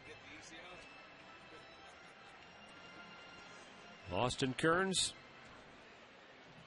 5 for 10 with runners in scoring position so far this year. Interesting in that he's batting cleanup tonight, but he's led off the last 2 times he's come up in this game. This time he delivers a base hit into left field, coming around third as Drupal Cabrera. He will score 6-2. Austin Kearns delivers his 11th run batted in on the year. Now that's all Austin needed. He needed to see some runners out there on the bases. And he is now 6 for 11 on the season with runners in scoring position. Well, he certainly wasn't going to spot Kevin Slowey a strike. He says, come on, that's a 2-seamer. He tried to throw down and in to get him to hit it on the ground, but the way this guy's swinging the bat, he's hot. He found a hole. He'll drive in a run. He makes it 6-2, so an RBI number 11 for Kearns. And now you get one big swing of the bat here, and you're right back in it. Travis Hafner singled in the 2nd inning, flied to left his last time up. Now you see the Twins defensively. Of course, you do have 2 runners on base, but they changed their defensive alignment the last time Hafner was at the plate. He takes a strike. In his first at bat, he singled to the left of second base when the Twins had 3 on the right side. And after that at bat, they took J.J. Hardy and left him on the shortstop side of second base. And Rick said until he proves that he's willing to go to the opposite field, they'll keep the shift on. But after with that opposite field hit in the 2nd inning, take another one of those right now. Absolutely. You just keep the line moving is what you're trying to do here. Just give me a base hit, drive in that guy from second base, and move it along. That's something the Indians offense hasn't done well this year. You know, get 4 or 5 hits in an inning. They have 4 hits in this inning. This is something they're going to have to do more of. The 1-1. Caught the outside corner. Home runs are a byproduct of good at-bats and quality at-bats. When you put good swings on the ball and pitchers make mistakes, your home runs come. But your base hits come from taking what the pitcher's going to give you a lot of times. And sometimes that may be a single up the middle or something away. You just gotta work hard at it. It's been a 32-pitch inning for Kevin Slowey. You saw Jesse Crain loosening in the bullpen. Pitch number 97 on the night. Hafner with a line drive left field. Fair ball. Coming around third. Sizemore will score. Kearns into third. And he's going to get the stop sign there. Yeah, rightfully so. It's a 6-3 ball game as Travis Hafner delivers his second hit of the night. Both of them have hit the opposite way. And the Indians, with a 3 spot in the 5th, have clawed their way back into the ball game. Down now 6-3. Now that was a thing of beauty. Right there, a little line drive away. I'm sure we'll see it and watch the pitch. He's going down and away, and that's perfect. I mean, just stayed on it, put a shorter stroke to it, and hit a line drive down the line. Now let him run. Make him dig it out. They do that. Sizemore scores easily, and when you're down 3 runs, you can't try and push the envelope, so Kearns has to stop at third. Now let Johnny go. He's 2 for 2 tonight. Peralta, with first base open, has singled and tripled so far here tonight. Peralta, the tying run at the plate here in the 5th.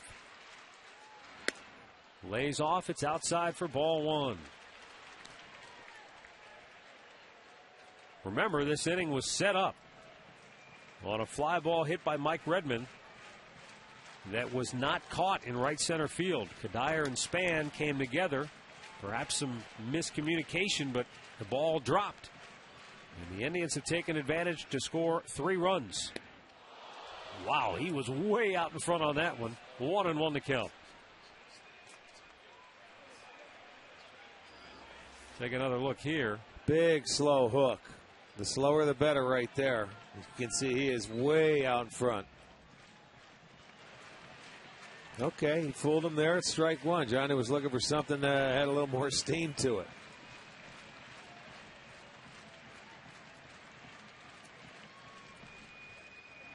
Straighten him up.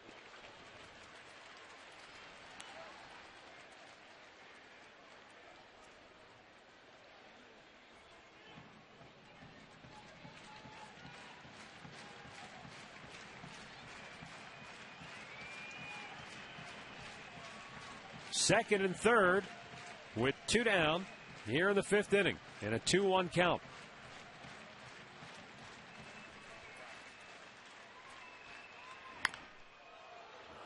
Peralta bangs it foul over toward the dugout. Couldn't dig that one out. And the count back to even now at 2-2. This has been a long inning for Kevin Slowey. He was cruising along. Well, he's 1 hit away from being out of this ball game. 5 hits in the inning for the Indians. He's over 100 pitches now. Carmona's sitting there saying, come on, Johnny, get me a hit right here. I've got something left in the tank.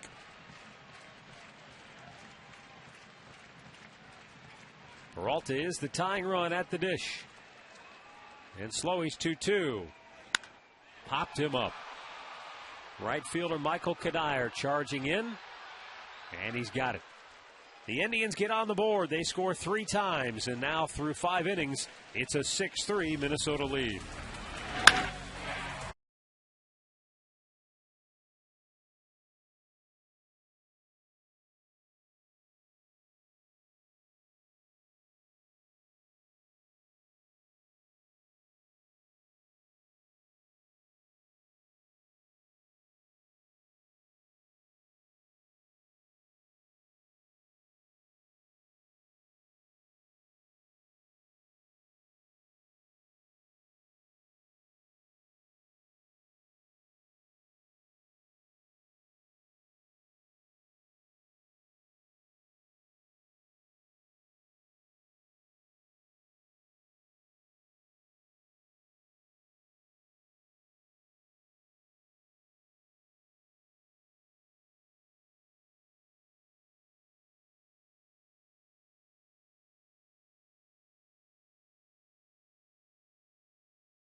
6-3, Tribe trailing it as Minnesota sends Delman Young, J.J. Hardy, and Brendan Harris to the plate here in the 6th inning.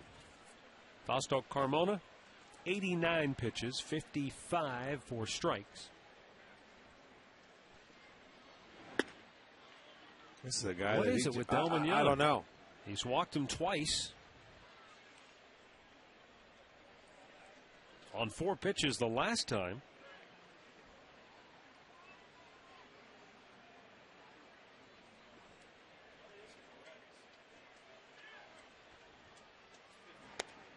And there it is. He found the target.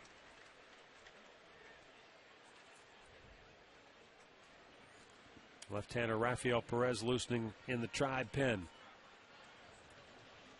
2-1 delivery. Another strike to even the count.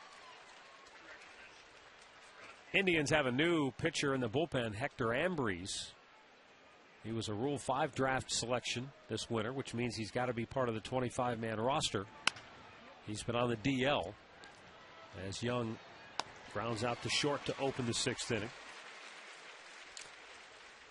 This recap is brought to you by your Northern Ohio Toyota dealers. For a dealer near you, visit buyatoyota.com. Justin Morneau, a 2-out, 2-run homer in the 1st inning, put the Twins on the board. Then they took advantage of some shoddy defense, and Orlando Hudson delivered a 2-out, 2-run single to make it 5-zip. Travis Hafner, though, brings the Indians back with an RBI double as the Tribe rallies for 3 runs in the 5th to cut the deficit in half. For a dealer near you, visit buyatoyota.com.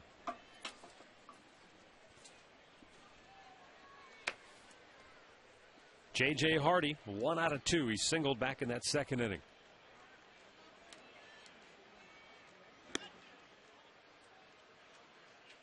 And after falling behind 2-0, Mike Redmond wants to go out and talk to Carmona, who's at 90.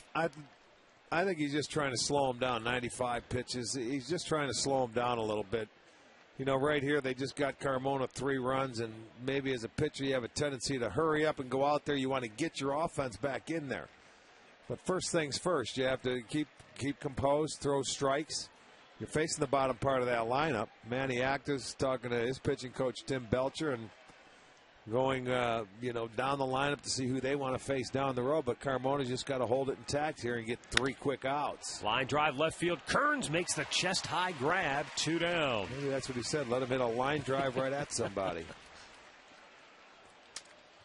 Well, today is the Indians' one-day sale, and its special offers are good only until midnight tonight. It includes the Chew $17 offer.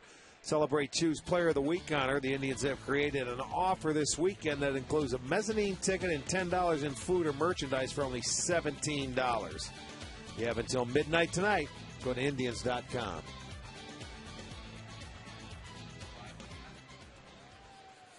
Carmona goes right at Brendan Harris with a first pitch strike. Harris 0 for 2, has struck out and grounded out.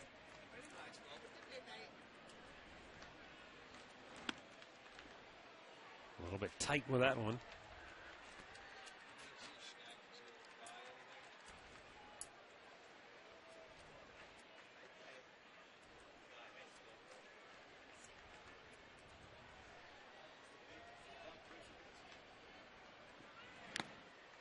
Foul tip. Redmond hangs on.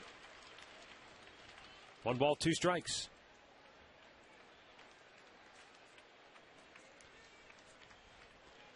And this will be pitch number 100 tonight for Carmona.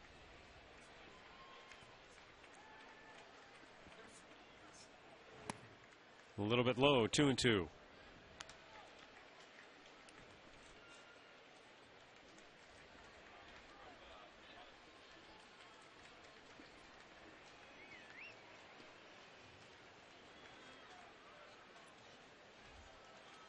Fausto lets it go. And a swing and a miss. He struck him out. Carmona's 2nd strikeout tonight. But he sets the Twins down 1-2-3 and will go to the bottom of the 6th. 6-3 Twins.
Fausto Carmona gets a pat on the back from manager Manny Acta.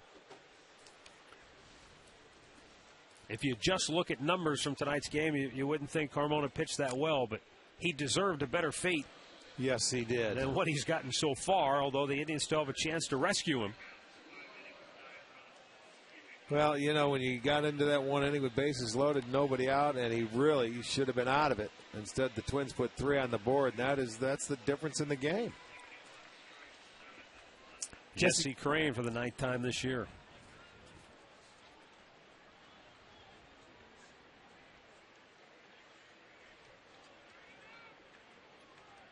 A lot of hits in 10 innings, 11. We'll see what the Indians can do here. Bottom third of the order. Matt Laporta, 0 for 2 tonight. Pops it back out of play. Laporta had Indians at first and third with 1 out on the second. Fly to shallow right. And a runner at third with 2 down on the fourth. And bounced out to first base. Just 5 hits in his last 33 at bats as he tries to find his swing again.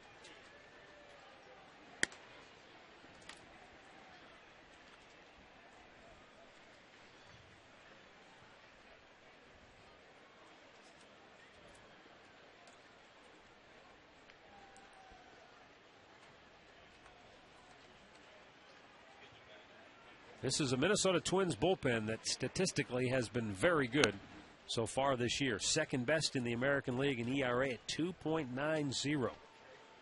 As left-hander Brian Dunsing loosens. Well, there was a guy that made some starts for him last year and lost out this year in the rotation. Liriano back, so he goes into the bullpen.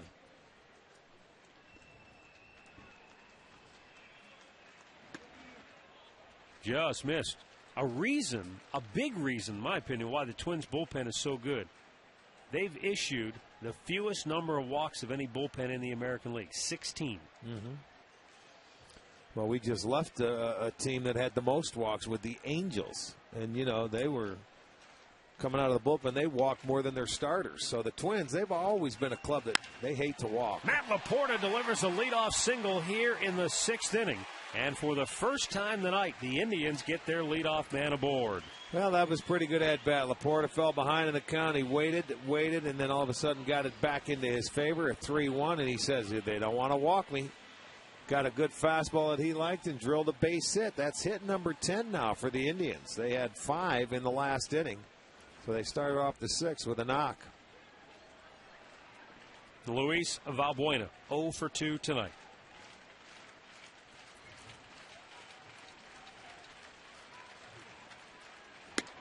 Looks at a ball outside. Interesting when you look at those bullpen numbers. We talked about the Twins being second best. Detroit is ahead of them with a 2.22 ERA going into tonight's action. And yet they've walked 40 compared to Minnesota's 16. Yeah, how many strikeouts does Detroit have? 59 there you go. To 48. So they've made up for some of those walks with the punch outs. You know, if you walks aren't the worst thing. You hate to see them, but I mean, if you're going to walk guys and you can't strike anybody out, then you're in trouble. Yeah. But if you have a capability of a guy or a power arm that may walk a couple of guys, but he can come back and get 2 strikeouts, and you know that's a difference. The other thing too, Rick, is Detroit. Again, these are stats coming into tonight. They'd worked 19 more innings than Minnesota coming into play.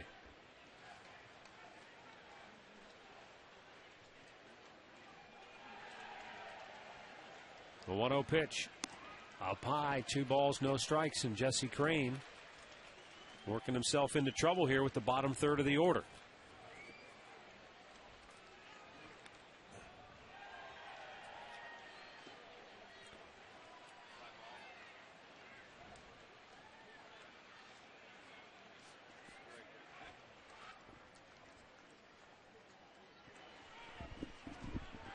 Here's the 2-0 pitch. Strike called outside edge.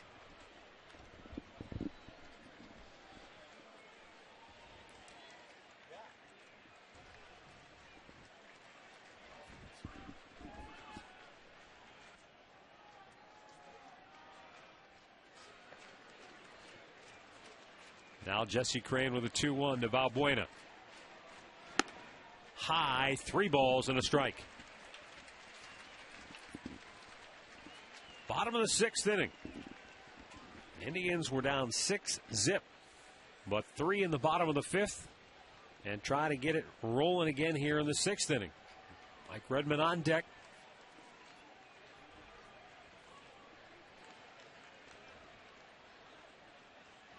Crane delivers, and Valbuena right back over the screen. Full count.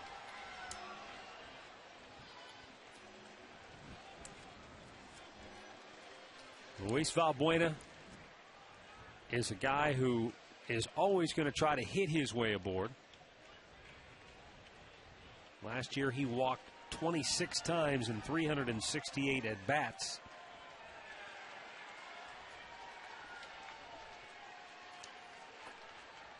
Payoff pitch. Popped up back, and in the seats it goes.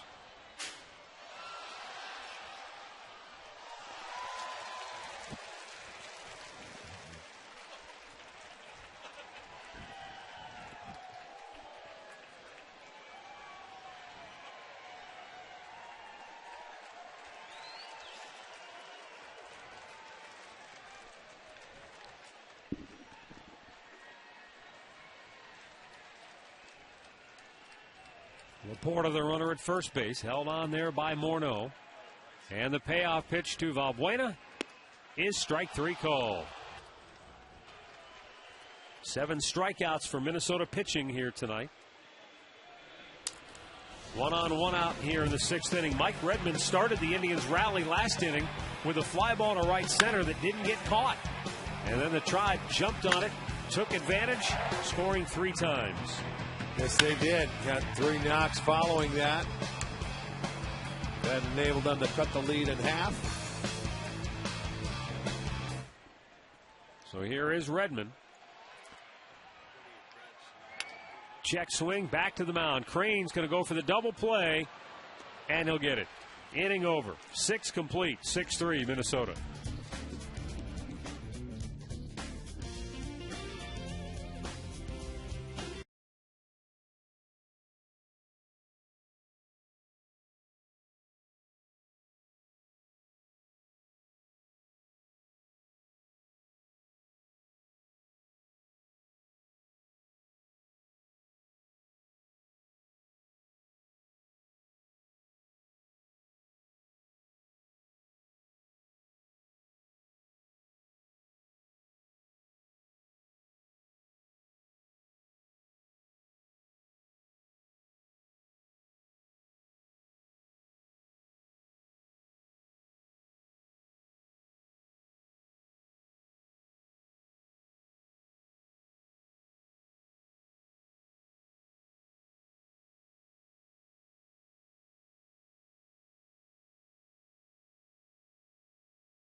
AT&T Rethink Possible. By the Sierra from GMC. Never send a truck to do a Sierra's job. And by Wendy's. You know when it's real. Wendy's.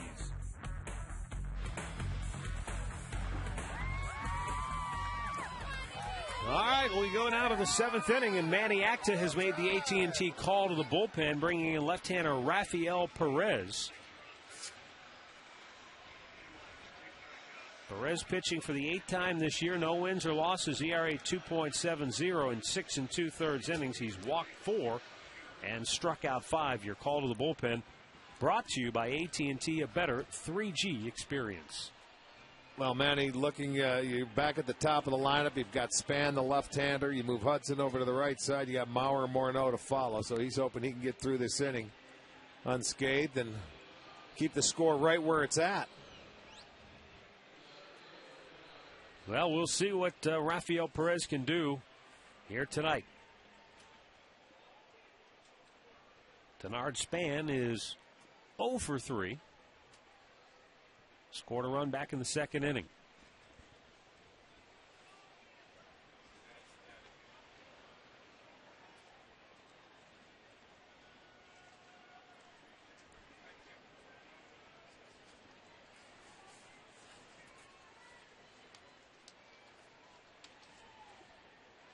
Span thought about a bunt, pulled it back as the pitch was high, but Peralta was already in on the grass at third. Perhaps anticipating a potential bunt by Span.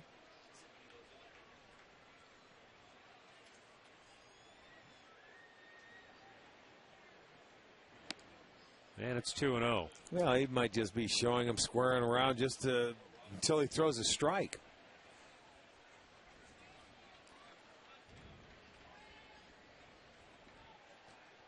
Perez has really recently been taking a lot of times, and a lot of the times falling behind a lot of hitters pitching with 2-0 counts. It's a tough way to pitch. Did get a big double play in Anaheim the other day after runners were on first and second. 2-1 the count, with Orlando Hudson to follow, and then Joe Mauer here in the seventh.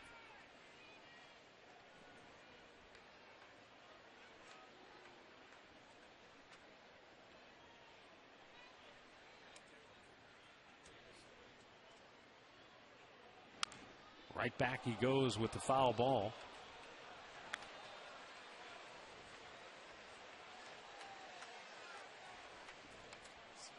Two balls, two strikes.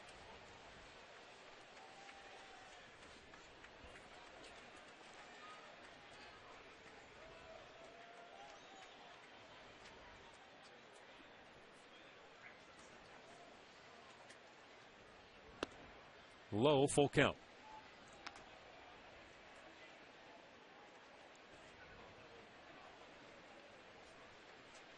There is Orlando Hudson waiting on deck.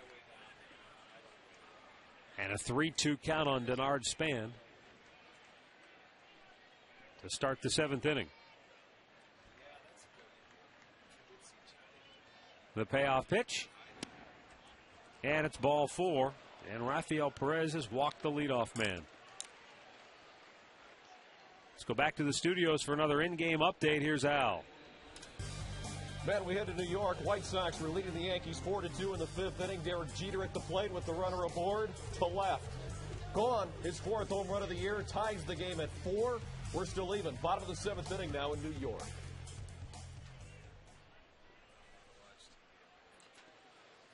Here it's a 6-3 Twins advantage. They get their leadoff man aboard against Rafael Perez here in the seventh. And Orlando Hudson 2 for 3, 2 singles, a run scored, 2 runs batted in.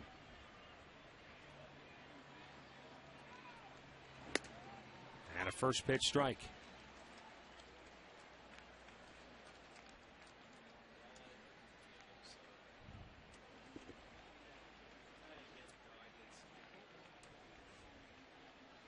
Orlando Hudson grew up in Darlington, South Carolina.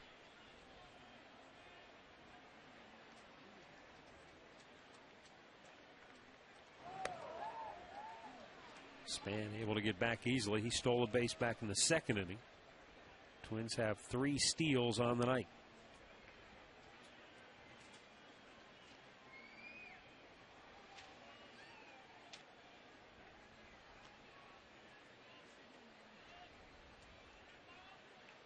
Matty Acta calling on Rafael Perez here in the seventh inning after Fausto Carmona went the first 6. 1 ball, 1 strike.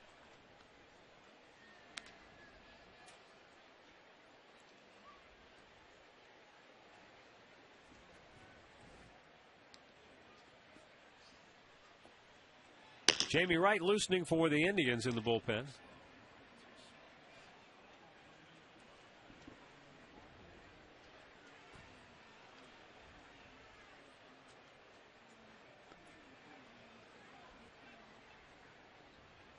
1-1 pitch. A little bit too high. Well, you're a guy, Rick, who loves to give people nicknames. Yeah.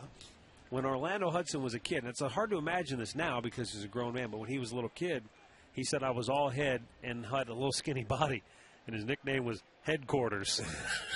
I think that's great. Whoever came up with that was pretty creative. Headquarters. That's good. Very good. Does anybody still call him that? I would say not. Unless they're from hometown and you grew up with them, right? Maybe the Headquarters. Maybe a small circle of friends in South Carolina still call him that. Denard Span chased back.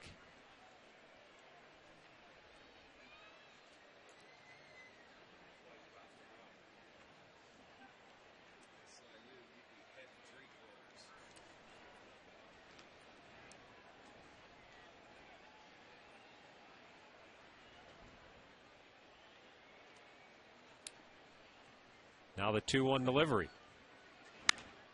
And it's fouled out of play.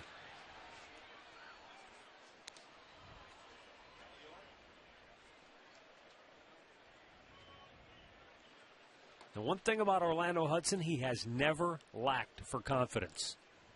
That's the one thing you hear from people time and time again. But he does it in such a way, Rick, that it may borderline on cocky, but he does it in such a way that I don't think people are rubbed the wrong way by him or turned off because he's pretty straightforward, pretty genuine. Line drive, center field, base hit. And the Twins have the first 2 on here in the 7th. And Rafael Perez is in trouble. Well, today is the Indians' one-day sale. The special offers are good until midnight tonight. It includes 25% off team adjustable hardware, the Terrace Club special, 4 Terrace Club passes, and 4 lower box tickets for only $100. $500 off a dugout suite rental for a game in May. And the Tribe Club membership, which includes MLB.com at-bat with game day audio. Go to Indians.com.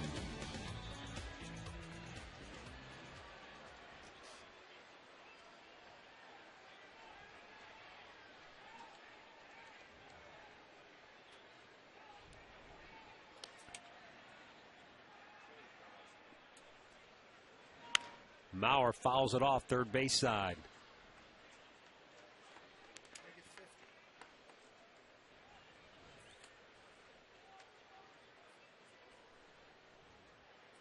.346 average with runners in scoring position. But I don't know that matters. He hits pretty much .346 no matter what. I know it.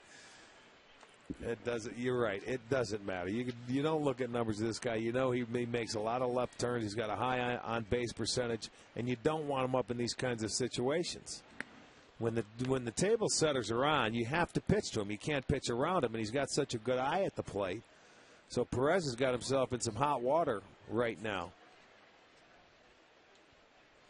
And, I mean, he's on for this hitter and one more. That's what Manny brought him on for, the first 4 hitters of this inning, and he hasn't retired one yet.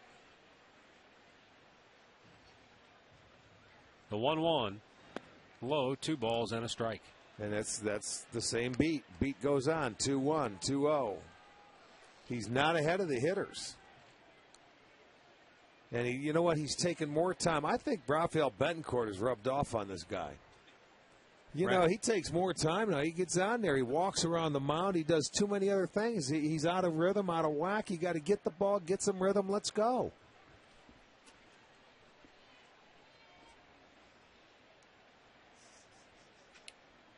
Here's the set now and the 2-1.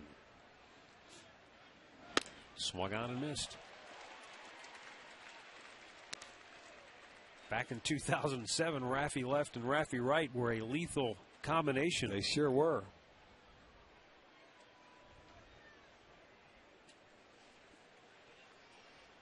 But now Rafael Perez is trying to get back to that level. He was pretty good again in 08. I mean, he was really one of their most reliable relievers he was. in 2008. Last year was a different story. The 2-2. Outside, full count.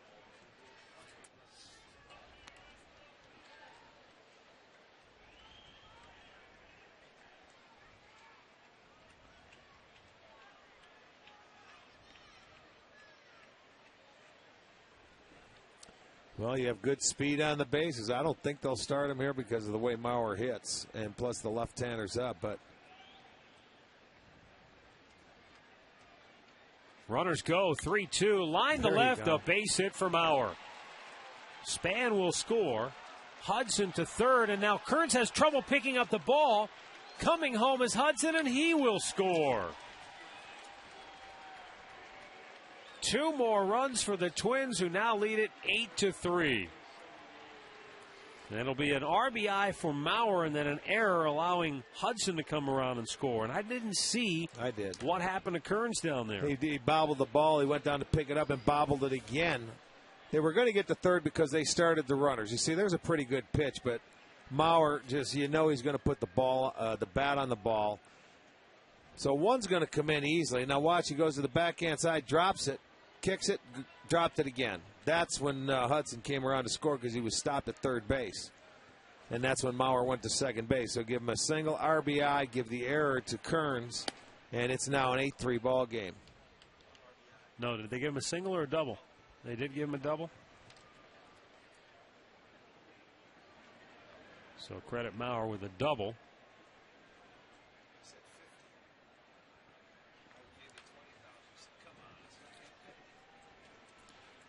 Justin Morneau rips it foul past the third base coach.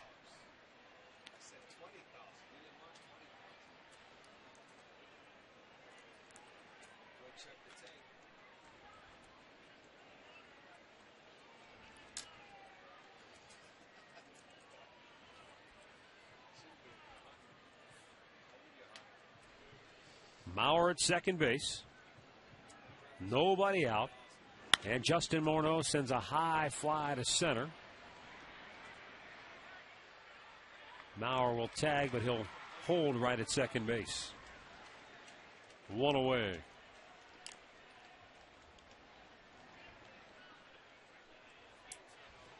And now we'll get a pitching change with the right-handed hitting Michael Kadire coming up. Rafael Perez will rough outing here tonight. 2 more in for the Twins, who lead it 8-3.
Well, 8-3, Minnesota now on top.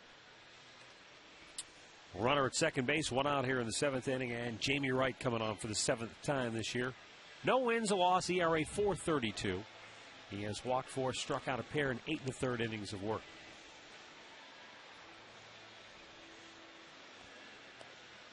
Well, certainly a rough outing for Rafael Perez.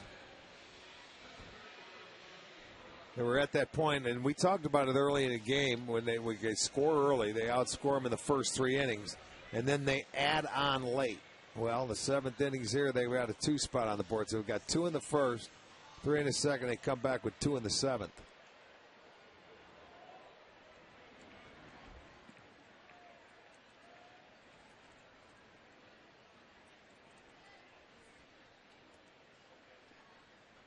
Michael Kadire looks at a strike. 2 hits and RBI for Kadire.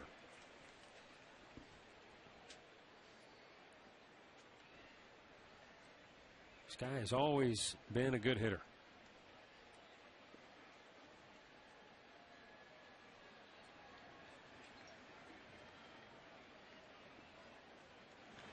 Breaking ball missed up high.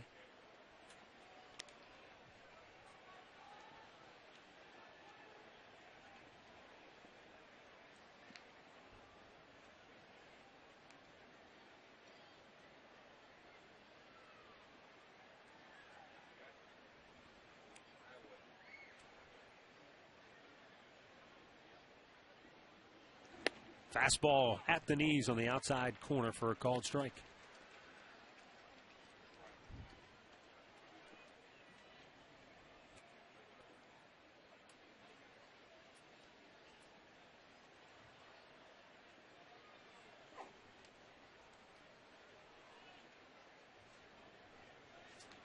One-two pitch. Did he hold up? He went too far, says first base umpire Wally Bell. And a strikeout is out number 2. Check it out from the side. Yeah, he went enough. Wally Bell rings him up. I got to tell you, on that view, it didn't look like he went that far. So you would say he did not swing? I didn't think he did, yeah. Well, then you've got a beef with Wally Bell as well. I thought it was a great call. Did you?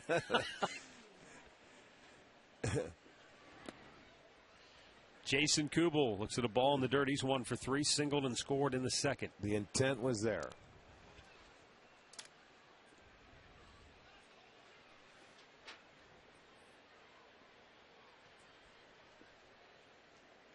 Kubel bounced into a double play in the third and then grounded out to first in the 5th inning.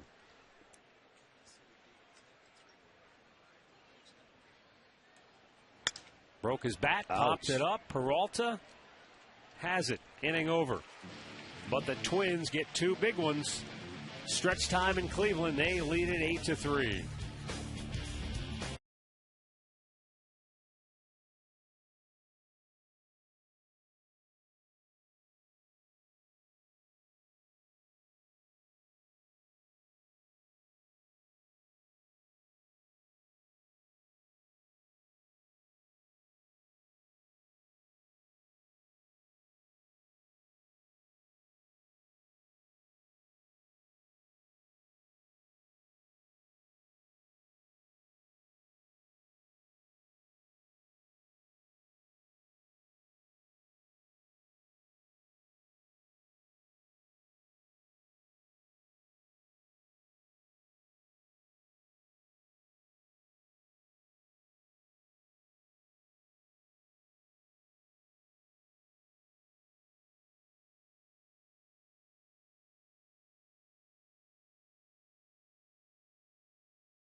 As we go to the bottom of the 7th inning, don't forget to stop by Panini's and grab a refreshing beverage and the delicious overstuffed sandwich.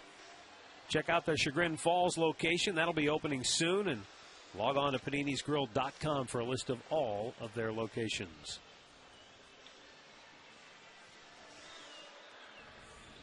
Brian Dunsing coming on to pitch now for Minnesota. The left-hander will be making his 9th appearance this year. 2 wins, no losses, ERA of 2, 9 innings of work, 1 walk, 5 strikeouts. Indians will have the top of the order coming up here in the 7th inning as Drupal Cabrera, Grady Sizemore, and Shin-Soo Choo. Well, he came in to pitch the 9th inning when we were in Minnesota and Kevin Slowey's ball game there. in the 9th. So second appearance against the Tribe.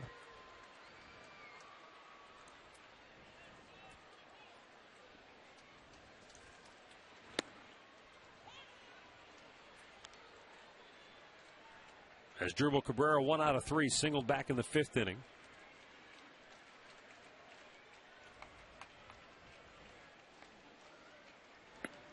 That base hit by Cabrera stopped in 0 for 5.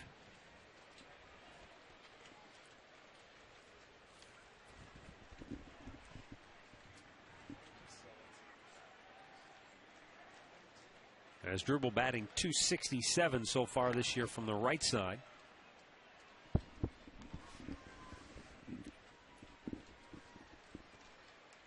Better than a .300 hitter from the left side so far this year.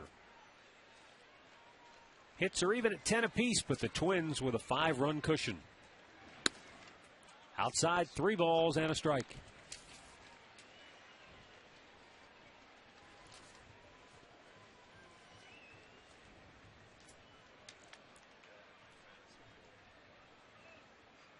Dunsing delivers. And it's low, ball 4. Leadoff man aboard for the Tribe here in the 7th. Well, today is the Indians' one-day sale, and special offers are good up until midnight tonight. No online ticket fees. The Choose $17 ticket offer for this weekend. 25% off adjustable caps and $25 off dinner on the diamond. Go to Indians.com. Here's Grady Sizemore, 2 for 3 tonight. 2 singles, a run batted in, and a run scored.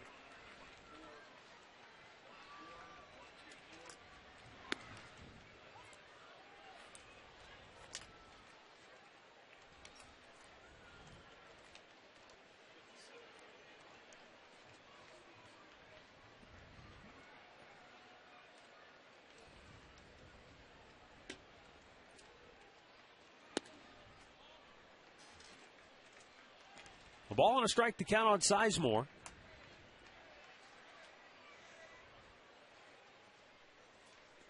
There's Hector Ambrose, just activated today from the DL.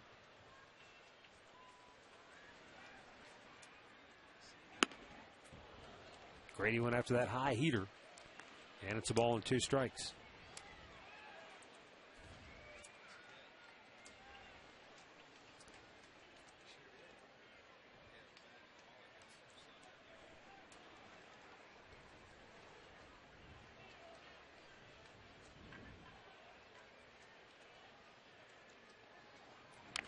Grady fouled that off of his foot.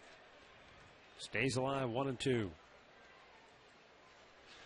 Tonight after the game, stay tuned here on Sports Time Ohio for Chuck's Last Call. He'll take calls and emails following the Conrad's Tire Express and Total Car Care post-game show. Chuck's Last Call tonight after the game here on STO.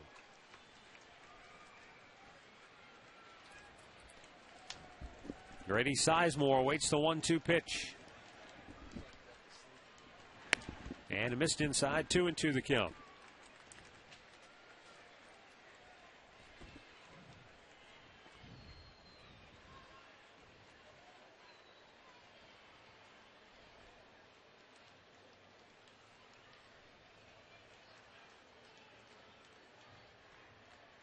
Swung on and missed.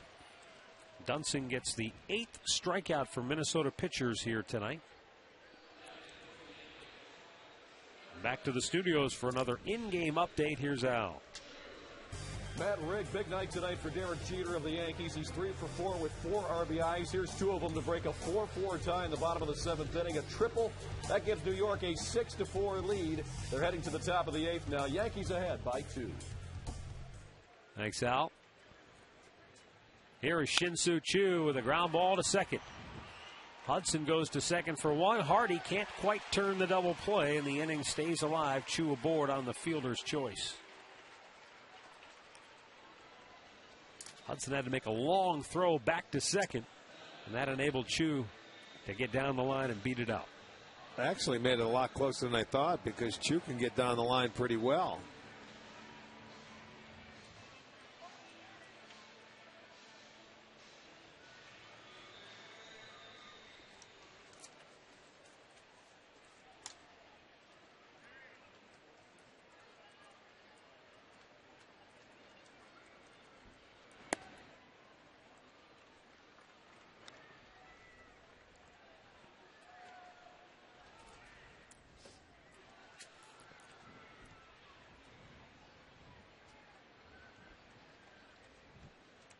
Now the 1-0 pitch. Up too high. Austin Kearns drove in a run in the 5th inning.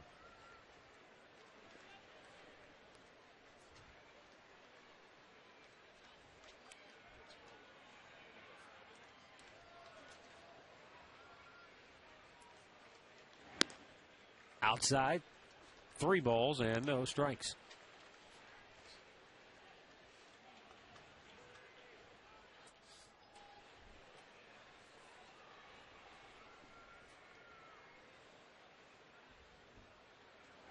If you wouldn't know any better, you'd say he worked around Kearns, but usually you don't put guys on base when you're ahead.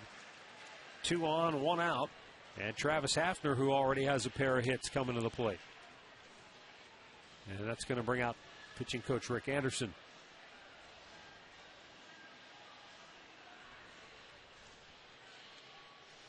That game in Detroit between the Tigers and the Angels, 10-6, Detroit leads it. There have been 26 hits in that game, and the Angels have committed 3 errors. Not something you normally see. No, that's true. From the Angels.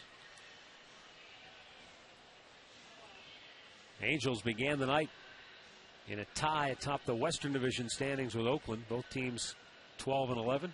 And Seattle at the 500 mark, just a half game off the pace. Texas 2 games under 500, only a game and a half out of first. Left on left matchup here as Travis Hafner comes to the plate. Hafner singled to left center his first time up, doubled down the left field line and drove in a run his last time up. And the 1 out he made was a fly ball to left. So he's definitely made a concerted effort to stay on the ball and take it up the middle using the opposite field. Couldn't hold up. 0-1. Well, that double he hit in his last at bat, it was actually just a thing of beauty because the pitch was away and he just let the ball track and get deep in the zone, and then he went ahead and hit it. He swung hard. That time there he tried to get out a little bit, and maybe the left-hander has something to do about it.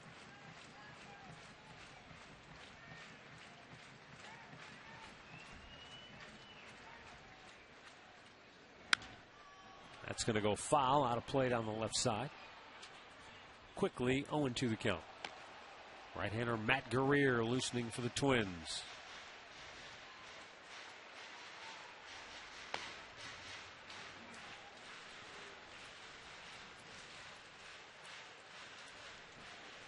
Shin-Soo Choo at second. Austin Kearns, who walked, is at first. Dunsing has walked 2 in the inning, but there are 2 out.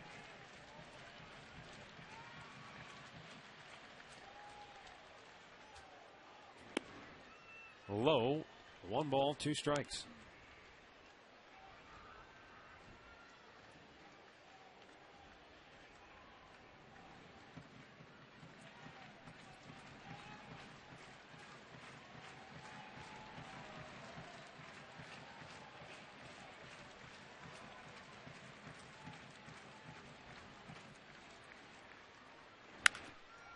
Rounded foul. 1 ball, 2 strikes. With Travis Hafner batting 2 aboard.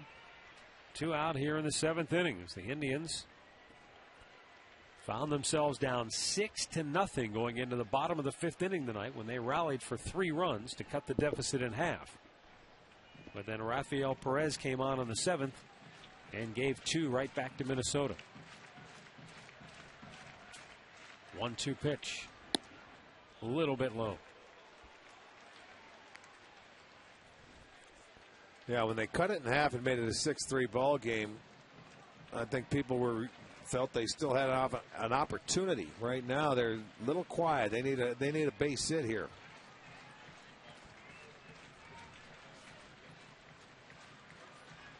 Gronk has the count back to even in the 2-2. Way outside, full count. Well, it's only one night. But in these 4 at-bats, Hafner's looked as good maybe as he's looked all season. I will not disagree with you there.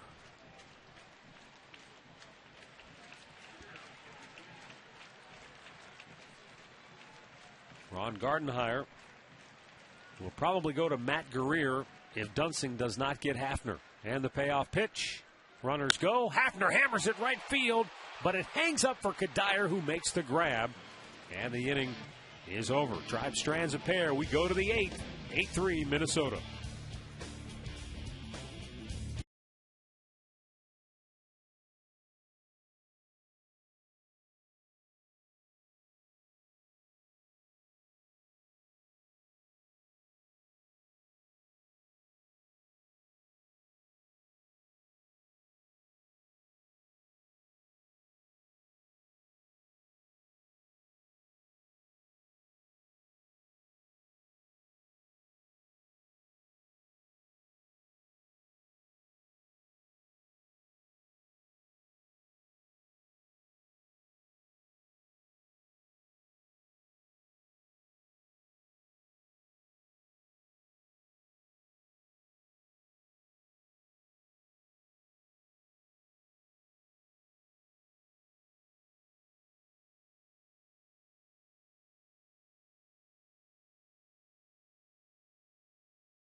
And may not be reproduced or retransmitted in any form. And the accounts and descriptions of this game may not be disseminated without the express written consent of the Cleveland Indians.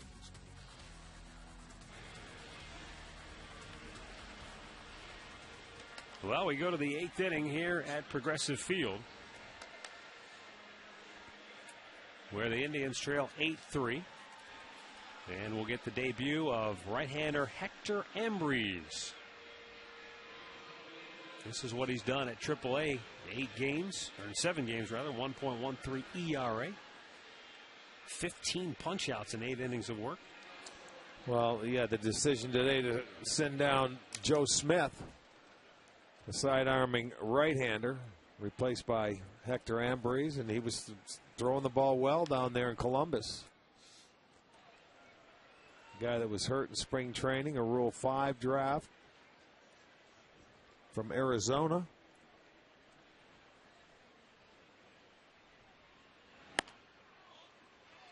Low ball 1 to Delman Young, who is 0 for 1, walked twice and scored a run earlier.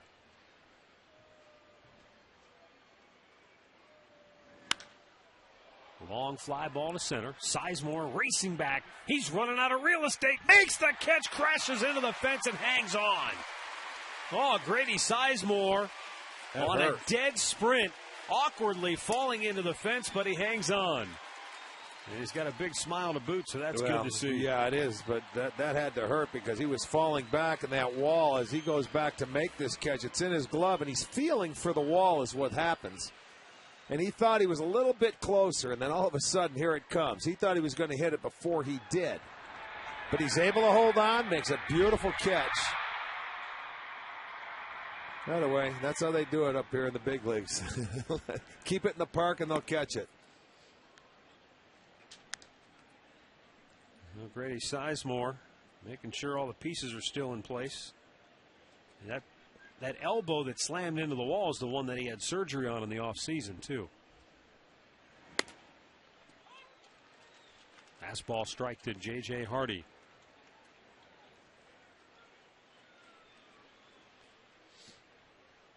Hector Ambriz, California product, making his major league debut. Well, at least he'll always remember his first major league out he recorded. Tough to forget so that will Grady.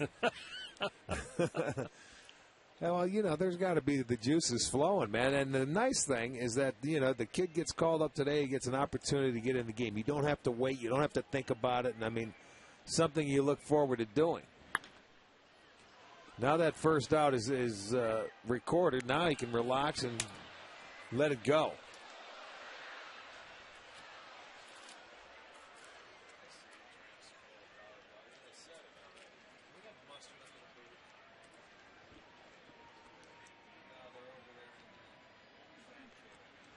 Breaking ball down low.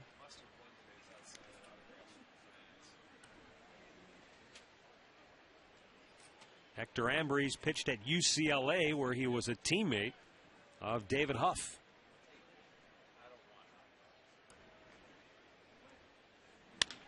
Bouncing ball to third. Johnny Peralta, long throw across. 2 down. Today is the Indians one-day sale, and special offers are good until midnight tonight. It includes no online fees for Indians tickets or special event purchases such as single game tickets, group tickets, batting practice opportunities, 6-packs, and Fridays at the field and more. So that's right, midnight tonight. So a couple hours left. Get it done. Go to Indians.com and check it out. Great sale.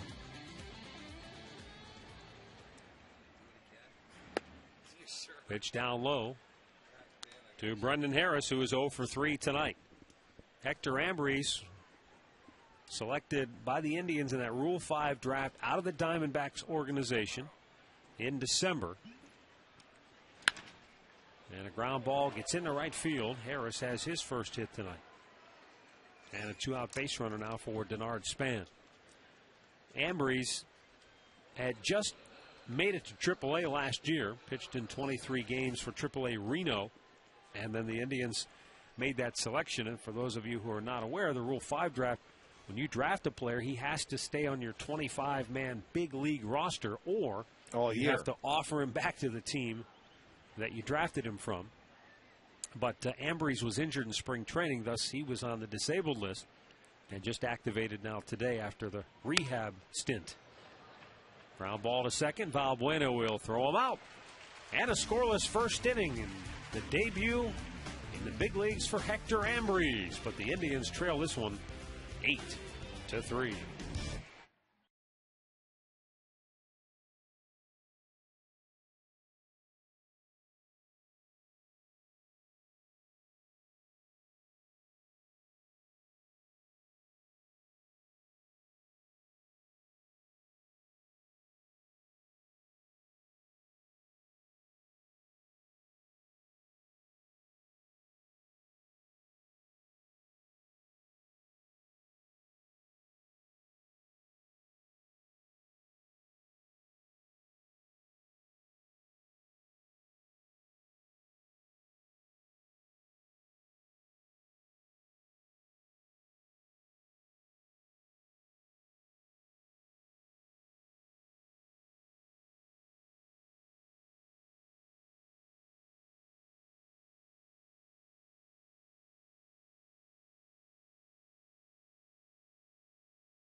Now we go to the bottom of the 8th inning, and the Twins have an 8-3 lead. Matt Carrier coming on to work now for Minnesota.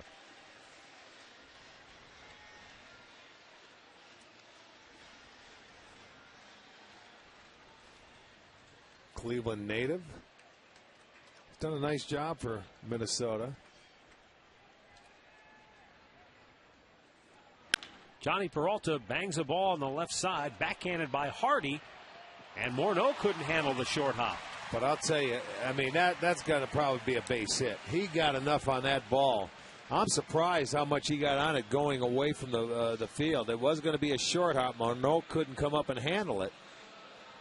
That's going to be a base hit. I mean, to tell you, he got something on it in the hole. Watch how much he puts on it. Just didn't get there. He gave every ounce of effort, and Morneau just couldn't come up with it cleanly. It'll go as a base hit for Peralta. Yeah, far from a routine play. Oh, yeah. Hardy almost made a spectacular play. If his first baseman helped him out there, people are looking at it saying, man, that's a great play. I'm surprised Morneau didn't make it because normally he seems to scoop up everything thrown over there. Yes, he does, but you don't come up with them all. Matt Laporta 1 for 3, singled his last time up. But that little in-between hop that had a little longer hop. It wasn't a short hop or a short pick.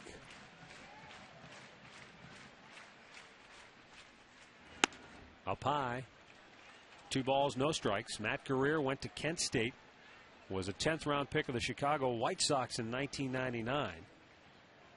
And then he went to the Pirates as part of the Damaso Marte trade. And then the Pirates somehow put him on waivers, and that's how the Twins got him.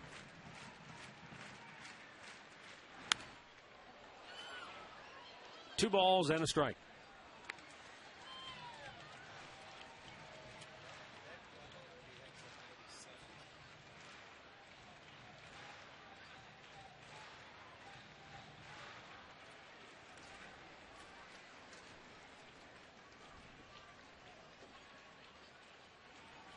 Hits are even at 11 apiece. And Laporta shoots it back.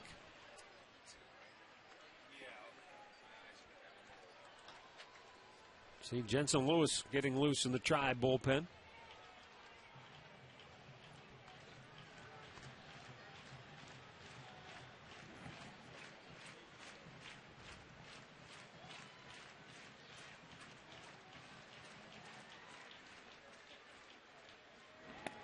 Lays off, full count.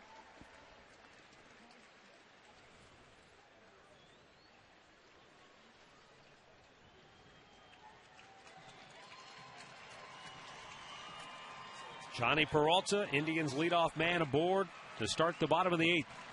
But the Twins lead by 5 as Matt Guerrier delivers a payoff pitch to Matt Laporta. And Laporta fouls it down the third base side. Now he's checking the back to see if it cracked.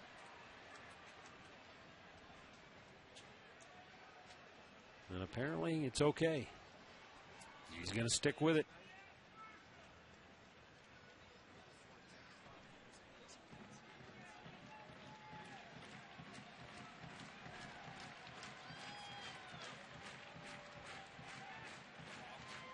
So Laporta awaits another 3-2 offering.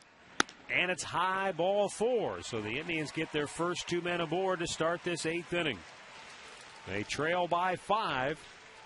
They need base runners, and here's Luis Valbuena, who came up in the 6th inning after Matt Laporta had started that inning with a single, was ahead in the count 3-1,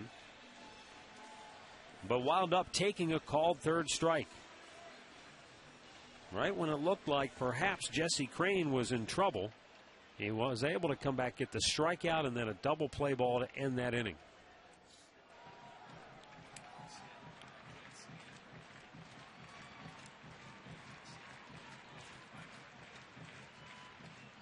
Outside ball 1. Now Matt Guerrier normally not a guy, at least it seems like when he faces the Indians, he's bringing his A game.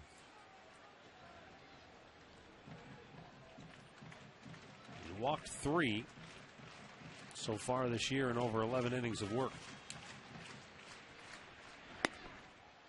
There he's back in there to the strike zone, 1-1.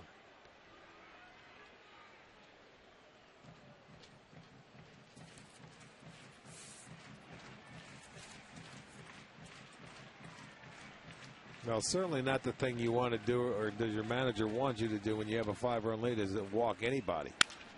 Bouncing ball, shattered bat. Hudson goes to second for 1. Hardy's relay in time.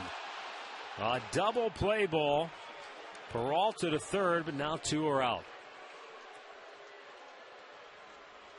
And Luis Valbuena now 0 for 4 tonight. You know, Guerrero had to watch out off that mound. The barrelhead of that bat was flying right in his direction. He stopped in his path. That's a good sinker down, and here comes the barrel, and Guerrero sees it. He knows. Look at him. Whoa, get out of here. He was going after that ball, but what for? Routine ground ball double play. They get Valbuena at first, so he gets the double play now and a chance to get out of it.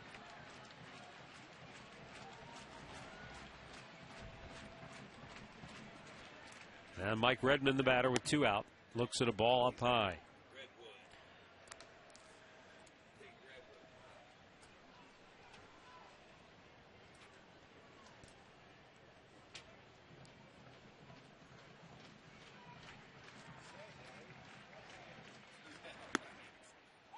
There's a called strike, and Redmond thought it was high, but the count 1-1. Left-hander Ron Mayhay loosening for the Twins. Ron Gardenhire's club scored first, ran out to a 6-0 lead before the Indians cut that deficit in half. And then they got 2 huge insurance runs in the 7th. Redmond, a routine fly to center. Span is under it, and the inning is over. We go to the 9th. 8-3 Twins.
Eight 8-3. Twins lead it. 9th inning here in Cleveland, and Jensen Lewis will come on now to pitch for the Indians. Lewis in the 9th game this year. 2 wins, no losses. ERA 1.08. Walked 4, punched out 8 in 8 1/3 innings. His last outing was a bit of an adventure for him. You know, I see where he said he felt like he was a starter. You know, he went out there. He's been very good with his command, you know, starting people off with change-ups, and he really had to work hard to try and get through and only went 2/3 of the inning there. Made 36 pitches. 36 pitches, never got through it. It's just one of those things. He knows he's got to continue to work to get better. 2 balls, no strikes. Orlando Hudson, 3 for 4 tonight. 3 singles, 2 runs scored, 2 runs batted in, and a stolen base.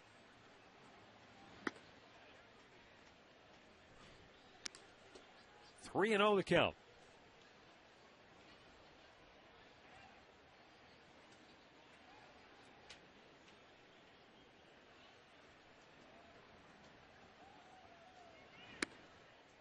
And a 4-pitch walk to start the 9th. Our player of the game tonight is Orlando Hudson, going 3 for 4. And he's now hit in 7 straight games, and during his 7-game hitting streak, 13 hits in 33 at-bats.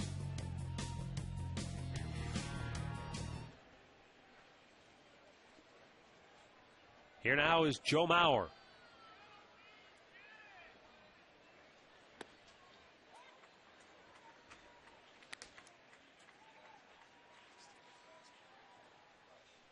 When Joe Mauer was selected #1 in the draft in 2001, he joined Danny Goodwin and David Clyde as the only players to be chosen by their home state teams with the #1 pick in the draft. I remember both those guys, Goodwin and David Clyde. Danny Goodwin in 1971 with Chicago, and David Clyde, of course, with the Rangers in 1973. These guys were sandwiched right around you. Yeah, that's exactly right. Too bad. I wasn't hometown. I was close enough, though. Popped in the air, left field. Kearns drifting back. Will make the grab. 1 away. Well, I was going to say, you had 2 teams that had a shot at you. You had the Mets and the Yankees. But neither one of them had the #1 overall pick, right? So. Well, actually, I was closer to Cleveland, to Pittsburgh, than I am New York. But home state. Oh, home state. Yeah. I thought you meant hometown. No, home state. Home state teams. Oh, that's true. Who was the overall? San Diego Padres. I mean, who was the pick in 1972? Do you remember who? San Diego Padres had the first pick. And Dave Roberts. Dave Roberts. Who was from the West Coast up in Oregon or something like that. You could have been a San Diegan. Yes, sir. Could have wore those quarter pounder and cheese unis. You and Ron Burgundy. Oh, that. 2 balls, no strikes to count on Justin Morneau. Morneau 1 for 4, his 2-out, 2-run homer in the first. Got the ball rolling for the Twins tonight.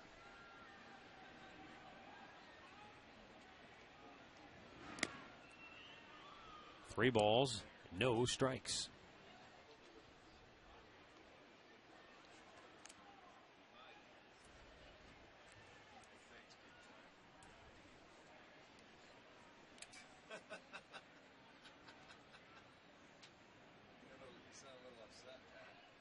Runner at first with 1 out here in the 9th inning, and the 3-0 pitch is ball 4. So Lewis again struggling with that command tonight. He's walked 2, and Michael Kadire coming to the plate. Kadire 2 for 4, 2 singles and a run batted in here this evening. And Mike Redmond's going to go out and talk to Lewis.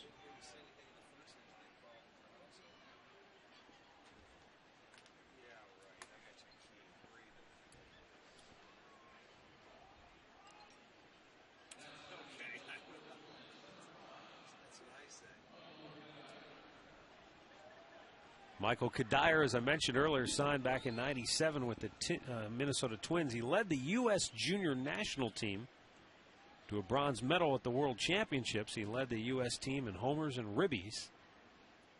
And that led to him getting a record $1.85 million signing bonus with the Twins back in '97. To do in Minnesota.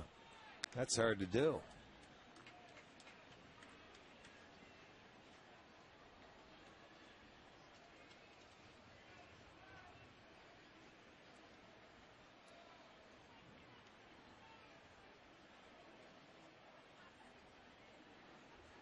The 1-0 pitch, nailed the outside corner.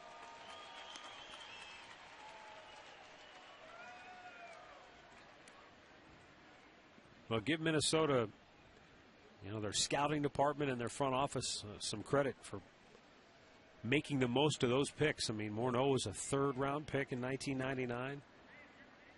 Talked about Kadire and Mauer. I mean, you think about it, and it's funny when you think about Joe Mauer, and now you say, oh, that was an easy pick. How could they have blown that one? People may not remember. They were blasted by a lot of the national media for not taking Mark Pryor. That's exactly right. Yes, they were. And no, the Minnesota organization has done a great job for a long time at drafting and promoting their own and doing it from within.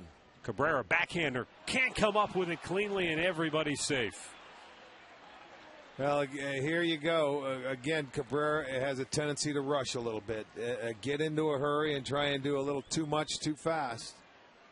And the errors that he's made this year, I believe that's his third error. Every one of them has been from trying to do it too fast and getting in a hurry. He's got 4 errors now. But you see, look at him. He's trying to throw it before he really has the ball. So that'll be the second error of the night for the Indians. That'll load the bases on 2 walks and an error. And now Jason Kubel looks at a strike. Kubel 1 for 4 tonight. He had an infield single and came around to score back in the second.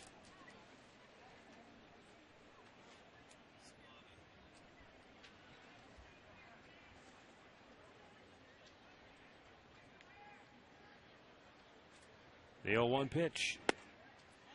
It's not many nights that Jason Kubel will not leave the infield, but that's been the case. He had the infield single in the second, double play, ground out in the third, grounded to first in the fifth, and he popped up to Johnny Peralta, the third baseman, in the seventh. But this guy's a dangerous hitter with great power.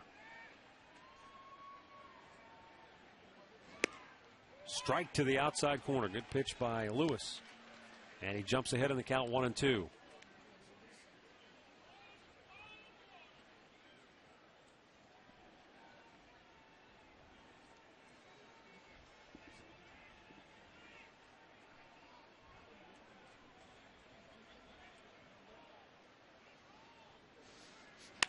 Line drive, base hit left field. That'll get 1 home as Hudson scores. And it's 9-3 Twins as Kubel gets his 10th run batted in on the year.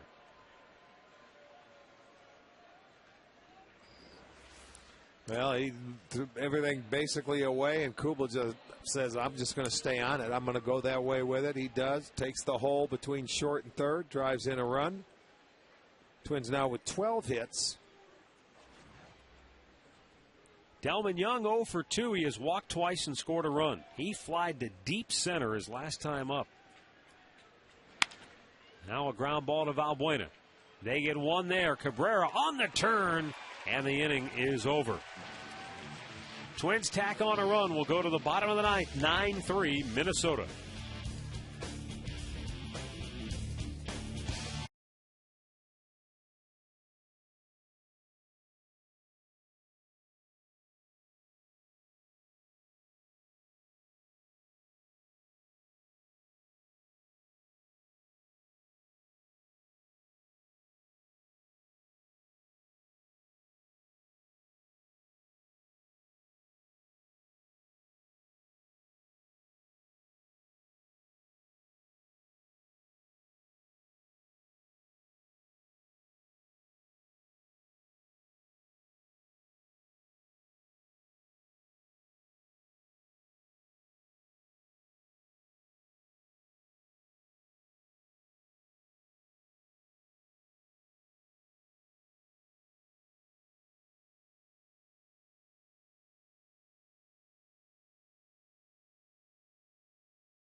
Last chance for the Indians here in the bottom of the ninth inning. They're down 6. Top of the order, 2 up. And left-hander Ron Mayhew coming on to finish things up for Minnesota. 7th appearance of the year. No wins, a loss, ERA, zippo. He has whiffed 7, walked 1 in 5 2/3 innings of work.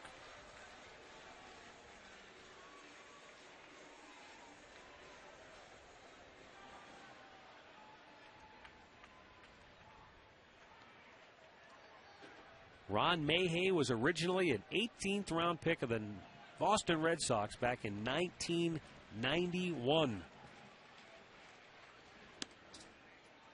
That's going back there now, huh? You're not a kidding. Left-handed reliever still going at it. They get him from Kansas City, I believe. Was it last year? Yes. Uh-huh. He's bounced around with the most recent years with the Royals, the Braves, the Rangers, and then going back farther, he worked with the Cubs, the Marlins, the A's. Strike call to Cabrera. Made his big league debut with the Boston Red Sox in 1997.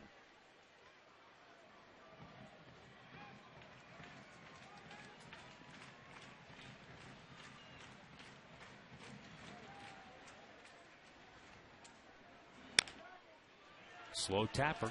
Brendan Harris, bare hand grab, not in time. As Drupal Cabrera with an infield single to start the ninth.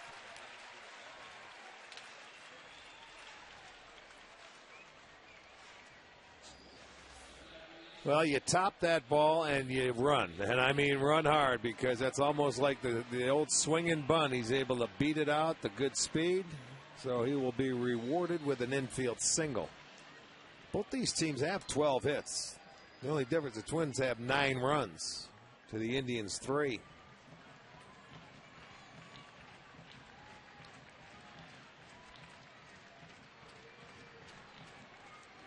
And a fastball strike to Grady Sizemore. I mentioned Mayhew was originally drafted in 1991, and for the first 5 years of his career, he was an outfielder.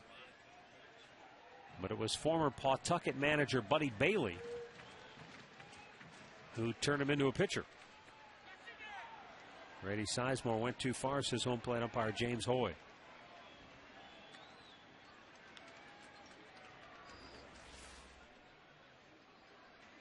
Yes, he certainly did.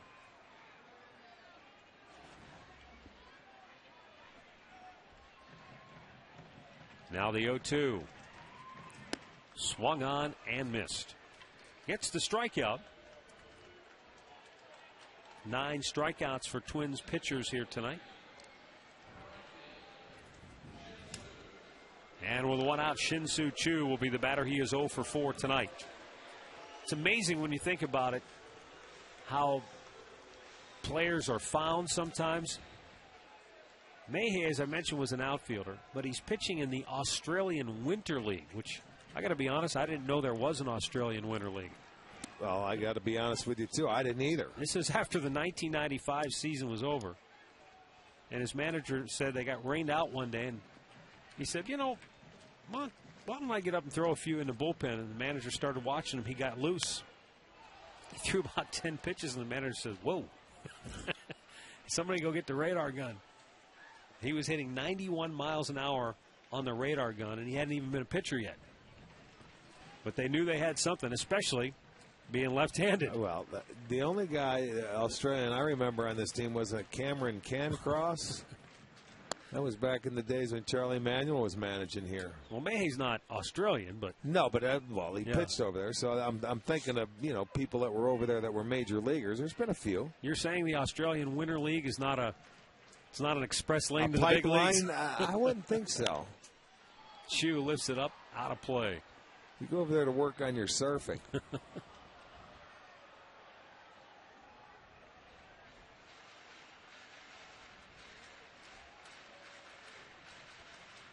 I mean, that's amazing. So that's 1995. He's in winter ball in Australia, and they decide, hey, why don't we make this guy a pitcher? 2 years later, he's in the big leagues. Yeah. Ground ball to Orlando Hudson. The shovel flip to first, 2 down. As Drupal Cabrera moves to second on the play, and that'll bring up Austin Kearns, who is 1 for 3 tonight.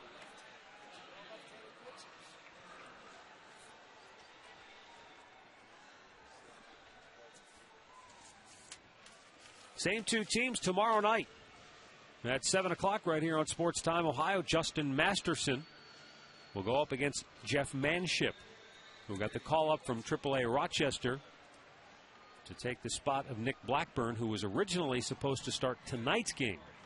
But Kevin Slowey made tonight's start, and that opened up the spot for Jeff Manship, who gets the call up and will start tomorrow. We'll have it for you 7 o'clock tomorrow night right here on STO.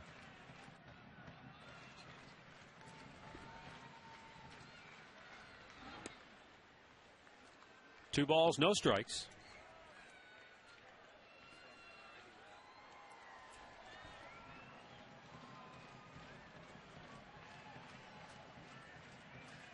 Austin Kearns now in his last 6 games, 11 hits and 25 at bats. 2-1 the count.